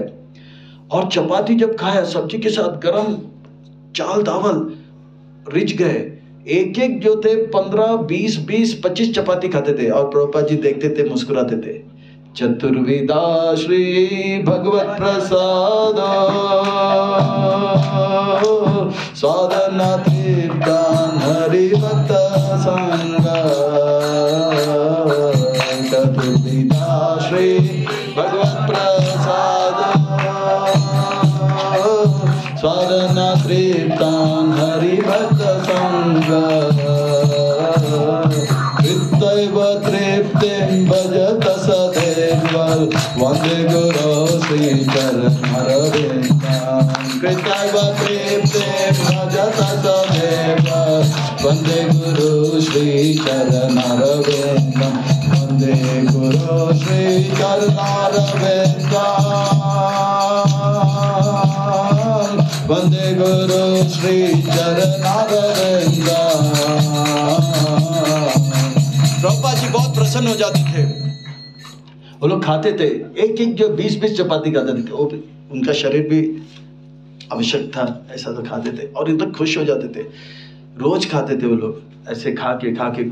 पर प्रभुपाद जी जब खिलाते थे, वो लोग दायां हाथ से बायां हाथ से, उनको पता नहीं था, वो खाते तो कहते स्पून नाइफ फोर्क के साथ खाते थे, तो उनको पता नहीं बाएं हाथ से, प्रभुपाद जी उनको सिखाते थे, देखिए दाहिने हाथ से खाना चाहिए। खा पी के तो जाते थे। फिर प्रभुपाद जी एक बार भगवान से प्रार्थना किया, मेरा शरीर थोड़ा कमजोर हो रहा है, भगवान मुझे कोई सहायता चाहिए। लगभग 2-3 महीने के बाद जो है एक भक्त आया, बोला प्रभुपाद जी से, बोला प्रभुपाद जी हम लोग रोज आते हैं, थाली आप परोसते हैं, हम जाते हैं, क्या मैं आज से जो थाली है जूठा उसको मैं साफ कर सकता हूँ? यानी कि 2 महीने तक प्रभुपाद जी जो है इन सब हिप्पियों का जो है झूठा थाली को साफ करते थे। अच्छा, ये है प्रभुपाद जी, ये है आचार्य, ये है महात्मा। उनके थाली, उनको ये नहीं लगा कि मैं तो एक वैष्णव हूं, मेरे पिताजी वैष्णव है और मैं जो अब सन्यासी हो गया, मैं तो अब आचार्य हूं, मेरा नाम भक्ति वेदांत स्वामी है। ऐसा नहीं, वो उनके थाली साफ कर रहे थे। और कमजोर जब हुए तो बोले कि क्या मैं ये थाली मुझे कुछ सेवक की आवश्यकता है। तब जो आए, यह है प्रभुपाद जी। ऐसा प्रभाव पड़ा। और इतना ही नहीं, ये लोग रोज खाते थे, फिर प्रभुपाद खा के वो जाते थे, क्योंकि यहाँ पे अभ्यास नहीं है कि हाथ धोने का। टिश्यू पेपर से क्या है, हाथ को इस प्रकार से जो है करके फेंक देते थे। फिर प्रभुपाद जी बोले नहीं, खाने के बाद हाथ को धोना चाहिए, मुंह को धोना चाहिए, पाँव को धोना चाहिए। फिर अच्छा ओके। तो इस प्रकार के लोगों को प्रभुपाद जी ने जो है निकृष्ट चेतना वालों को उत्कृष्ट चेतना में, दुरात्मा को महात्मा बना, हिप्पी को हैप्पी बना दे, ऋषि को ऋषि बना दे। ऐसा प्रभाव पड़ गया। और वो संडे लॉ फेस्ट चालू किए थे। ये तो इस्कॉन का एक अट्रैक्शन हो गया। और संडे लॉ फेस्ट में क्या होता था, पूरी गरम मिलता था, चावल, और केक्स बांटते थे, रसगुल्ला बांटते थे। और ये जो बात है कि कुछ भक्त लोग जो है इस्कॉन में आने के बाद तो 2 महीना 3 दिन सेवा करने के बाद उनको लगता है अभी मैं मंदिर छोड़ के जाता हूँ। पर वो लोग बोलते हैं ये संडे जो है, ये सच्ची बात है। हिज होलीनेस जो है जो प्रभुपाद जी के प्रिय शिष्य हैं, श्रीधर स्वामी महाराज, वो कहते थे मेरा मन पक गया था और मैं यकीन कर लिया कि मैं अब कल जो है मंदिर छोड़ के जाऊंगा। आज थर्सडे, ठीक है, फ्राइडे, संडे आने दो, एक बार लॉ फेस्ट खाऊंगा दबा के, फिर मैं चला जाऊंगा। फिर संडे आ गया, बोलता अभी मैं जाऊंगा। फिर बोला नहीं, 1-2 दिन रुकता हूँ। फिर वापस उनको वो करता था अभी मैं जाना है, तो बोलता था नहीं ये वाला संडे का भी फीस्ट का। तो ऐसे करते करते करते वो रहा और इस्कॉन के एक बहुत बड़ा महात्मा आचार्य बने और बहुत सारे उनके शिष्य हैं और उनका तो तिरबा हो गया। पर इस प्रकार से दुरात्मा को ये टेक्निक था प्रभुपाद जी का। उनको मालूम है कलयुग के जीव जो है वे अन्नगत प्राण है। उनका प्राण जो है अन्न में, अगर अन्न नहीं खाया तो गया प्राण, गया अन्नगत प्राण है। अगर हम बोले कि अभी 6 पत्ता मिलेगा, पत्ता मिलेगा सूखा पत्ता 6 दिन के बाद, तो प्राण ही चला जाएगा। ऐसे करते करते भक्त जो है प्रसाद खाते खाते, प्रभुपाद जी फिर बोला हमारा आंदोलन जो है प्रसाद का आंदोलन है, इसमें प्रसाद खा के लोग जो है भगवत धाम जाएंगे। हमारे जो भक्त हैं वो रसगुल्ला खा खा के भगवत धाम जाएंगे, रसगुल्ला को आस्वादन करके भगवत धाम जाएंगे। फिर वो बताते कि ऐसे बहुत सारे जो आंदोलन है जहाँ पे नमक को छूना मना है, चीनी को छूना मना है, उनको मिलेगा चावल, उनको मिलेगा चपाती और उसमें स्वाद नहीं रहेगा। अगर किसी ने बोला कि थोड़ा सा नमक, तो उसको तुरंत आउट। ये उनका तप है। पर प्रभुपाद जी बोलते हैं हमारा आंदोलन में हम लोग रसगुल्ला खाएंगे और भगवत धाम जाएंगे। और सच बात है, एक बार ऐसा हो गया कि तमाल कृष्ण महाराज जो थे ये प्रभुपाद जी के प्रिय शिष्य में थे और वो बहुत ही शुरू के दिन में, वो भी एक समय पे हिप्पी थे, फिर वो बहुत ही अच्छे भक्त बन गए। पर मंदिर का जो है टेम्पल कमांडर बन गए। मंदिर का जो है सारे कर्म जो भी कार्य होते हैं उसके देख रेख करना उनका जिम्मेवारी रहा। तो सुबह सारे भक्त लोग जपा कर रहे थे, तो तभी वर्णन आता है कि हिज होलीनेस वो पहले तभी ब्रह्मचारी थे, उनका नाम क्या है, जो बहुत सुंदर सुंदर ग्रंथ लिखे थे, उनका भी तिरभाव मायापुर में हो गया था। तो वो जो भक्त थे वे शुरबी महाराज ने, दूसरा महाराज है, उनका नाम याद नहीं आ रहा है। तो वो महाराज जो है एक दिन जपा कर रहे थे, तो तमाल कृष्ण महाराज देख रहे थे जपा के समय सबके पास जपमाला है, जपमाला में जो है ये जो है काउंटर है, साक्षी माला है, तो कितना माला क्या पता लगता है, 3 माला, 4 माला, 5 माला। अच्छा, पर देखा ये जो भक्त है सुहृत स्वामी महाराज, सुहृत ब्रह्मचारी जो थे, वो उसके माला तो है पर साक्षी माला नहीं। तो पूछा आपके पास साक्षी माला नहीं है? बोला नहीं। तो आप कितना माला करते हो, कैसे पता लगेगा? कैसे पता लगेगा? तो बोला देखो यहाँ पे एक कटोरी जो है रसगुल्ला रखा है। तो क्या इसमें 16 रसगुल्ला था, अभी देखो कितना है। तो बोला इसमें 9, यानी कि मैंने अभी तक 7 माला कर लिया। ये कैसा गिनती? बोला कि हर एक माला के बाद मैं एक रसगुल्ला खा लेता हूं।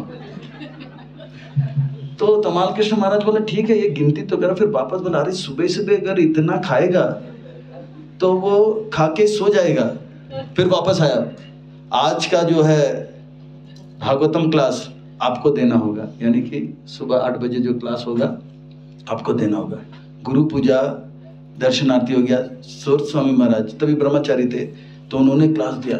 इतना मीठा क्लास दिया, इतना मीठा क्लास था, इतना मधुर क्लास था, सब लोग भाव विभोर हो गए।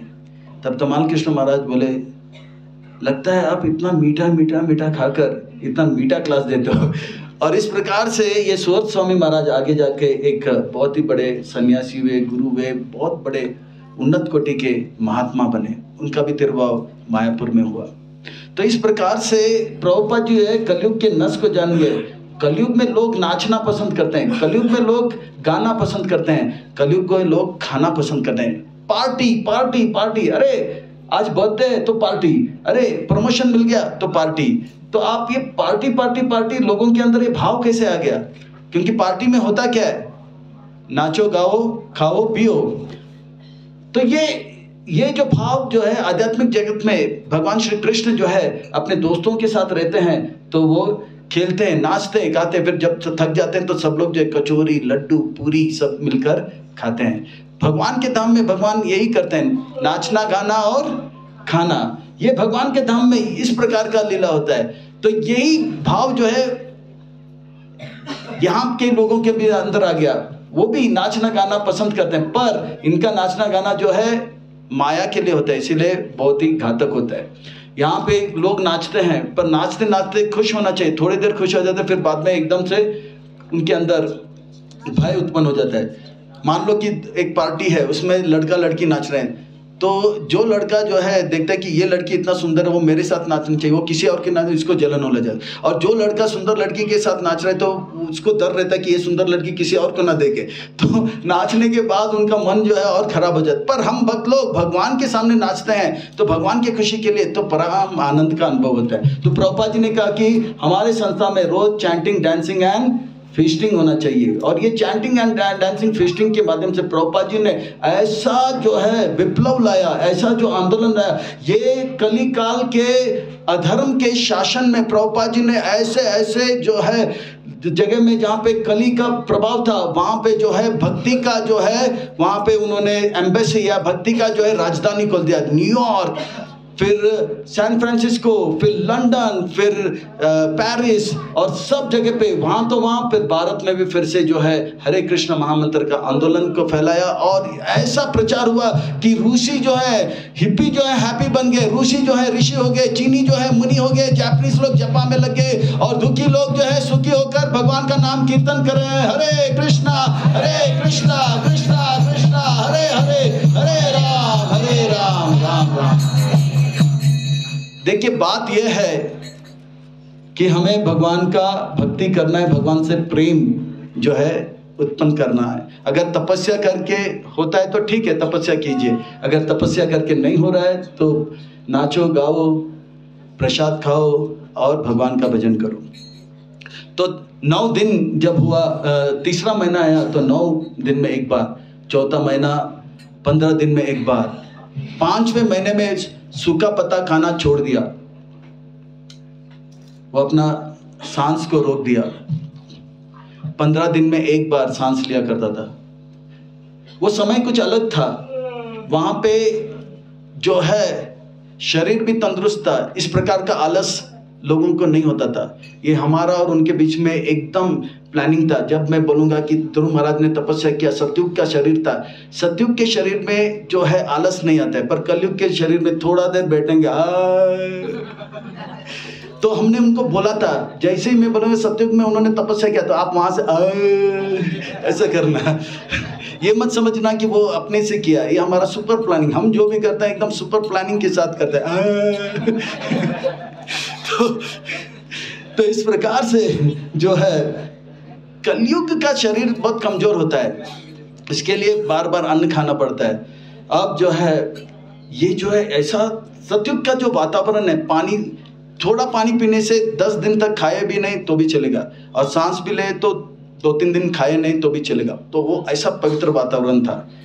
कलयुग में सब जो है दूषित हो गया, कलयुग में सब दूषित हो गया।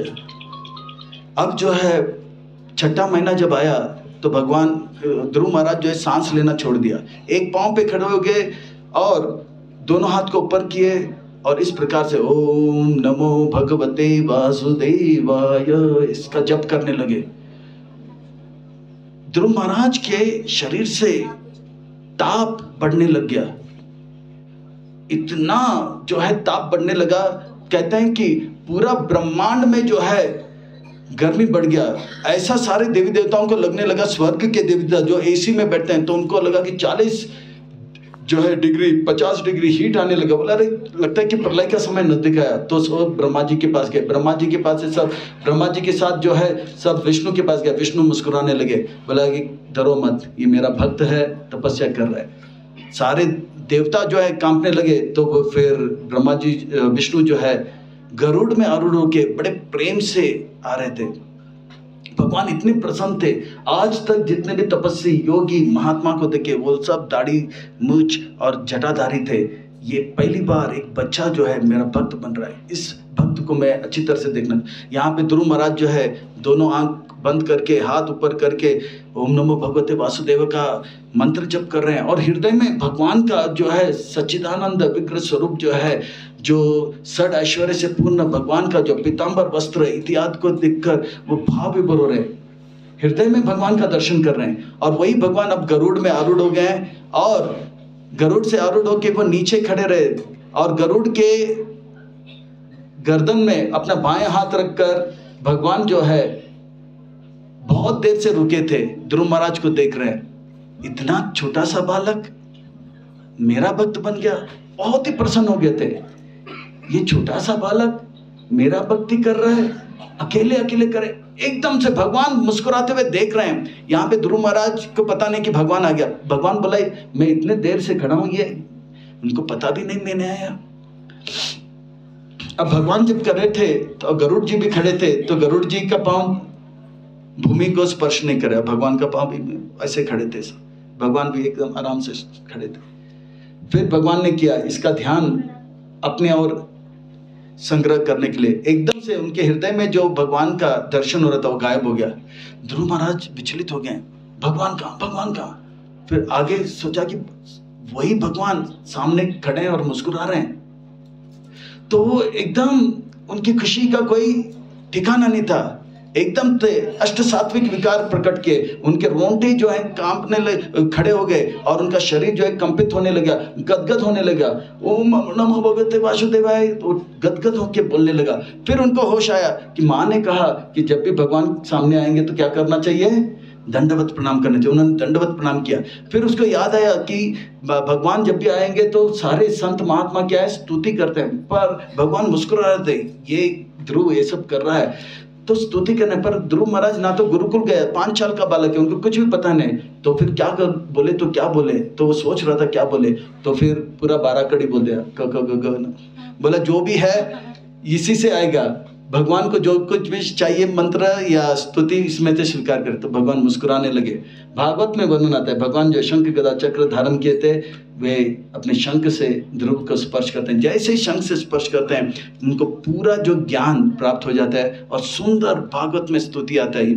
ये ध्रुव महाराज का स्तुति है, पृथु महाराज का स्तुति है। इसको आस्वादन करने के लिए एक अलग सेशन लगेगा, पर ध्रुव महाराज को सुनकर बड़े प्रसन्न हो गए। फिर ध्रुव महाराज इतने प्रसन्न हो गए भगवान फिर कहते हैं ध्रुव महाराज से, ध्रुव मैं जब भी दर्शन देता हूं तो ये मेरा नियम है कि मैं वरदान देता हूं, मांग क्या वरदान आप मांगता। उन्होंने कहा मुझे कुछ नहीं चाहिए भगवान, मुझे कुछ नहीं चाहिए। अब देखिए उनके मन में क्या इच्छा था, पिताजी से ज्यादा, दादाजी से ज्यादा, परदादा ब्रह्मा से ज्यादा। अच्छा हम लोग भी लोभी हैं, हम लोग भी धन का इच्छा करते हैं, पर मुझे नहीं लगता है इस सभा में ऐसा कोई व्यक्ति होगा कोई इतना बड़ा धन के बारे में सोचा होगा। ठीक है 1 करोड़ 2 करोड़, 1 बंगला 4 बंगला 7 बंगला, पर पूरा का पूरा बॉम्बे या पूरा का पूरा इंडिया या पूरा का पूरा पृथ्वी या पूरा का पूरा ब्रह्मांड, ऐसा किसी ने सोचा भी नहीं होगा। कितना कामुक था ये व्यक्ति, यानी कि इनके काम वासना, यानी कि इनका इच्छा कितना तीव्र था। अब जो है भक्ति का शक्ति देखिए।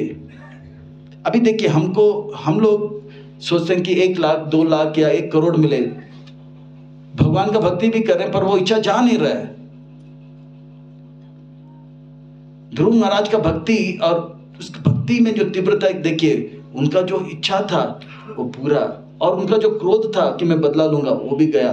और फिर भगवान बोले वरदान मांग, तो बोला नहीं भगवान मैं आपका चरण कमल, और मैंने आपके चरण कमल का सेवा का आनंद का आस्वादन किया है, और आपका जो चरण कमल का सेवा है इतना उत्तम है, इतना श्रेष्ठ है कि इस संसार का, इस ब्रह्मांड का पूरा सुख भी मिल जाए वो नगण्य तुच्छ और निकृष्ट है। आपका भक्ति हीरा के समान है, कोहिनूर हीरा जो है उससे भी बड़ा, इतना बड़ा हॉल जैसा हीरा है वो। और इस संसार का जो सबसे बड़ा जो सुख है वो सुख जो है एक तुच्छ नगण्य निकृष्ट टूटा हुआ कांच के बराबर है। अच्छा कांच किसको मिल जाए वो भी टूटा हुआ, तो क्या आप उसको जो है शोकेस में रखोगे, क्या आप उसको कबर्ड में रखोगे? कांच है, कचरा है, फेंक दो, नगण्य तुच्छ। इस प्रकार से वो कह रहे हैं कि ब्रह्मा जी का जो ब्रह्मा जी जैसे उपाधि भी मिल जाए वो भी नगण्य तुच्छ है, निकृष्ट है। मुझे आपका भक्ति मिल गया। फिर भगवान जो है उनसे कहते हैं ध्रुवा मैं आपको राज्य दूंगा। बोला नहीं भगवान आप मुझे वंचित करो अपने भक्ति से, चिंता मत करो, मेरा आशीर्वाद है, आपका भक्ति बना रहेगा। बोलता नहीं मुझे नहीं चाहिए। भगवान कहते हैं मैं आपको दूंगा 36,000 वर्ष तक पूरे ब्रह्मांड के ऊपर आपका शासन रहेगा। नहीं चाहिए, नहीं चाहिए। बोला नहीं आपको लेना ही पड़ेगा, और उसके बाद आप मेरा भक्ति करोगे और ब्रह्मांड से बढ़कर एक लोक मिलेगा, उस लोक में आप रहोगे, आपके नाम से लोक जाना जाएगा, वह है ध्रुव लोक, और वहां पर आप मेरा भक्ति करो। भौतिक जगत में एक वैकुंठ लोक है और वो है ध्रुवालोक।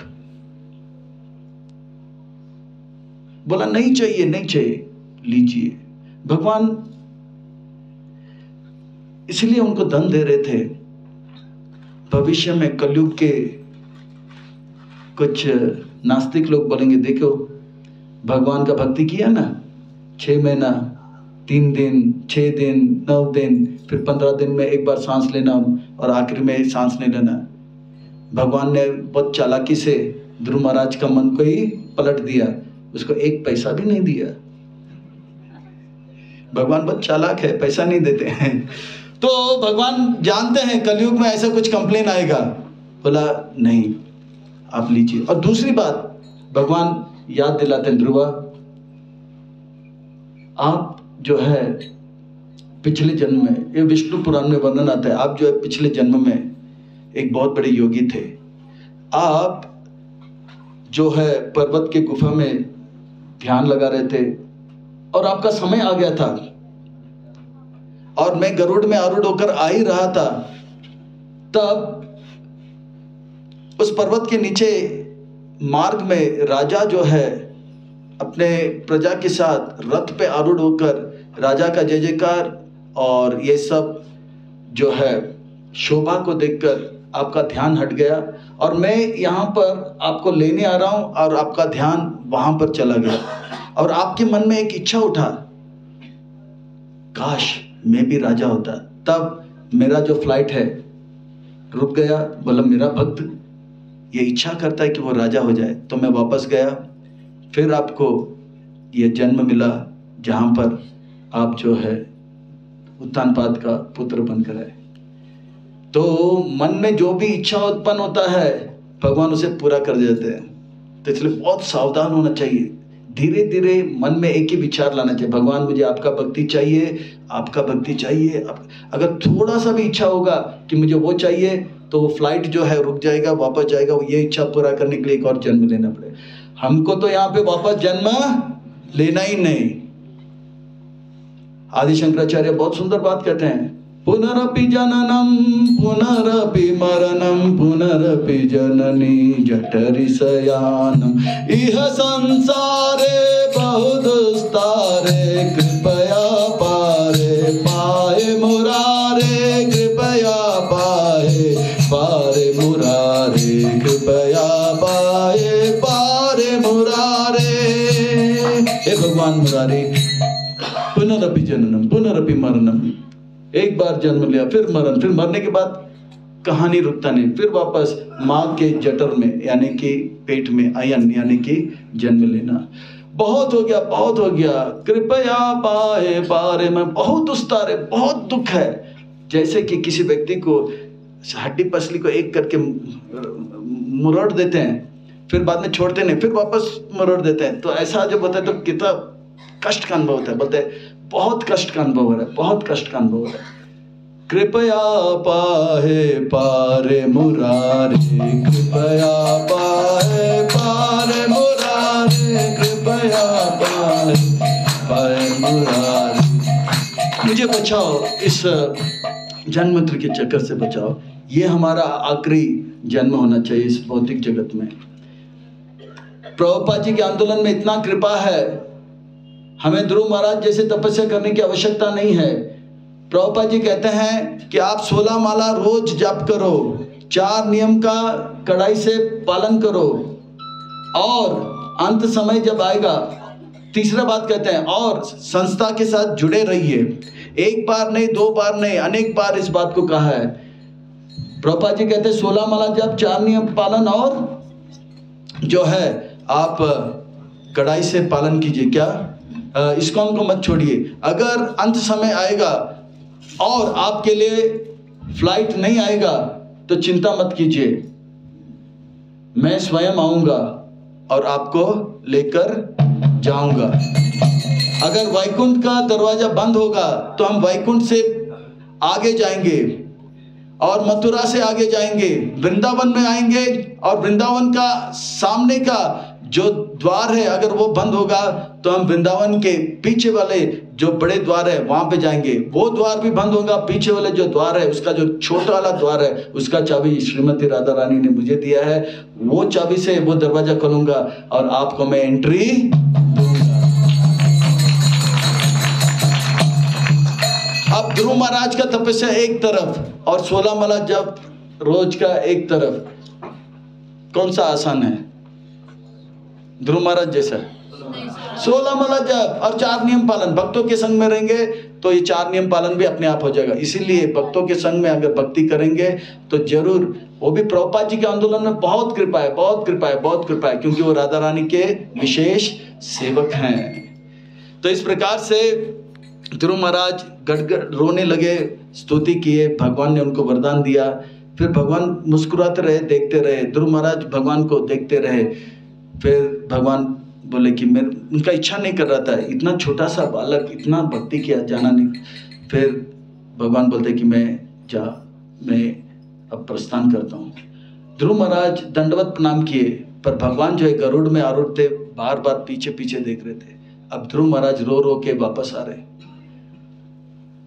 और यहाँ पर नारद मुनि जो है उत्तानपाद राजा के पास गए और उत्तानपाद राजा जो बहुत दुखी था। बोला दुखी क्यों? बोला कि मेरा बेटा वो पता नहीं कहाँ गया, पता नहीं वो जिंदा है कि नहीं है। बोला चिंता मत करो, भगवान का भजन कर रहा है। और उनका भजन सफल हो गया और वो जो है भगवान का दर्शन किए। तो उत्तानपाद राजा का भी खुशियों का कोई ठिकाना नहीं रहा। कहते हैं कि उत्तानपाद राजा जो है ध्रुव महाराज का स्वागत के लिए गए और उसी वक्त ध्रुव महाराज को जब मिले तो ध्रुव महाराज को जो है राजगद्दी दिए और वो तक्षण वहां से 1-2-4 भक्त बन गए उत्तानपाद राज। अब उत्तम के जगह पर अब ध्रुव महाराज राजा हो गए।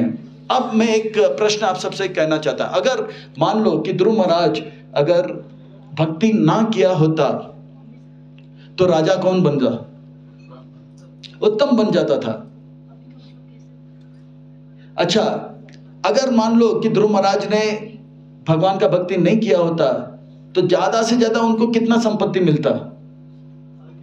थोड़ा सा एक जगह देंगे। उत्तम बोलेगा कि ठीक है, सुरुचि और उत्तम जो है थोड़ा सा जगह दे देंगे, बोलेगा ठीक है ये आप राजा बनो, छोटा सा एक है ना गली का राजा बन जाओ। पर ये था ध्रुव का भाग्य, ये था ध्रुव का तकदीर, नसीब, या उनके हाथों के रेखा में यही लिखा था कि उनको जो है छोटा सा जगह मिलेगा। पर जैसे वो भगवान का भक्ति किया, उनका किस्मत कहो, उनका नसीब कहो, या उनका भाग्य कहो, या हाथ का रेखा कहो, वो पूरा बदल गया। इसीलिए कहते हैं कि वक्त से पहले किस्मत से ज्यादा किसी को मिला है ना किसी को मिलेगा। अगर ध्रुव महाराज भगवान का भक्ति ना किया होता तो 5 साल की आयु में उनको पूरा राज्य नहीं मिलता और 10-20 साल रगड़ रगड़ के सुरुचि और उत्तम जो है उनको छोटा सा गली देता था, ये लो इसका राजा बनो, क्योंकि उनका भाग्य में वही लिखा था। वक्त से पहले किस्मत से ज्यादा किसी को मिला है ना किसी को मिलेगा। पर भगवान का भक्ति कर कर ध्रुव महाराज को वक्त से पहले और किस्मत से ज्यादा मिल गया। उनके भाग्य में जो था, उनके नसीब में जो था, उनके तकदीर में जो था, उससे ज्यादा और उससे पहले मिल गया। इसीलिए हमको भगवान का भक्ति करना चाहिए, क्योंकि भगवान के भक्ति में वो शक्ति है। क्योंकि इसीलिए भगवान बार बार भगवत गीता में कहते हैं कर्मानेव अधिकारस्ते मा फलेषु कदाचन। तो इस प्रकार से भगवान बार बार कहते हैं हमको कर्म करने के लिए। पर वो कर्म जो है वो ये कर्म ये नहीं है कि हम लोग फैक्ट्री में नौकरी करें या बिजनेस करें, वो कर्म नहीं। कर्म का अर्थ होता है भगवान का सेवा। भगवान का कर्म करने का अधिकार हमको है, भोग करने का अधिकार भगवान को है। भगवान भगवत गीता में कहते हैं भोक्ताराम यज्ञ तपसाम सर्वलोक महेश्वरम। तो भगवान भोक्ता है और हम भोगी नहीं बन सकते हैं। अगर हम भोगी बनेंगे तो रोगी बनेंगे। हमारा शरीर जो है भोग करने के लिए नहीं है। अगर हम ज्यादा मिठाई खाएंगे तो डायबिटीज आएगा, अगर हम ज्यादा तीखा खाएंगे तो अल्सर हो जाएगा, और ज्यादा नमक खाएंगे तो ब्लड प्रेशर होगा। शरीर जो है हमारा चिक के चिल्ला के कह रहा है ये शरीर भोग करने के लिए नहीं है, त्याग करने के लिए है, भक्ति करने के लिए है। तो भगवान का अगर भक्ति करेंगे वक्त से पहले किस्मत से ज्यादा मिलेगा।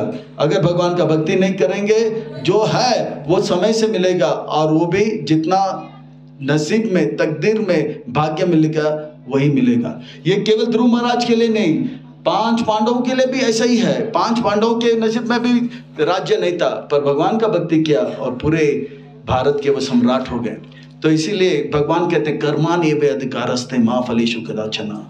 अब जब भी कोई भगवान के मंदिर में आते हैं तो भगवान के मंदिर में हाथ जोड़ते हैं, भगवान की सेवा में एक नारियल फोड़ते हैं, फाट, फिर बोलते हैं भगवान मैंने नारियल तोड़ दिया, 1 रूम किचन, क्या बोलते हैं 1 BHK, 1 बेडरूम हॉल और किचन चाहिए।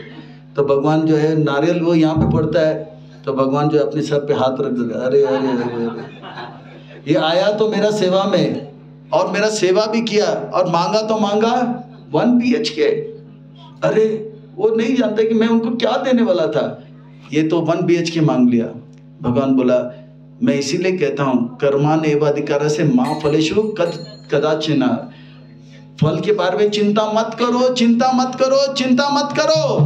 क्योंकि मैं बृहद हूँ, मैं भी जो भी सोचता हूँ बड़ा सोचता हूँ। आपका बुद्धि छोटा है, इसलिए आप जो भी सोचोगे छोटा सोचोगे। मैंने आपके लिए क्या क्या नहीं सोचा था, मैंने आपके लिए क्या क्या नहीं सोचा। आप मेरा सेवा कर रहे हो तो मैं आपको क्या दूंगा, क्या से क्या बनाऊंगा आपको, पर आपने क्या मांग लिया। इसलिए मैं बोला फल का चिंता मत करो। 1 BHK मांगा, नारियल फोड़ के। अच्छा, तो इस बात को समझने के एक दृष्टांत हम लोग देखते हैं। मान लो कि एक व्यक्ति के पास हजारों रुपया है, उसके पास कोई नौकरी करेगा तो उनको 100 रुपया दे सकता है। मान लो कि कोई लखपति है तो उनका कोई सेवा करेगा, नौकरी करेगा तो उनको हजारों में या 10,000 20,000 पगार दे सकता है। मान लो कोई करोड़पति है तो वो अपने सेवक को हजारों में दे सकता है, 50,000 1 लाख रुपया तक दे सकता है। और मान लो कोई कि अरबोपति है तो वो अपने सेवक को 50,000 1 करोड़ तक 50 लाखों में दे सकता है। करोड़पति रहेगा तो 1 करोड़ तक रोज महीने का दे सकता है, फिर उससे भी ऊपर। पर भगवान ना तो हजारपति है, ना तो वो लखपति है, भगवान ना तो करोड़पति है, ना तो अरबपति है, ना तो कर्बपति है, भगवान तो लक्ष्मीपति है। इसलिए भगवान का तो अगर कोई सेवा करेगा तो उनको अरबों करोड़ों में नहीं अनगिनत मिलेगा। भगवान बोलते हैं अरे अरे अरे आपने मेरा सेवा किया, मैं लक्ष्मीपति हूँ, मैंने तो आपके लिए मीरा रोड में नहीं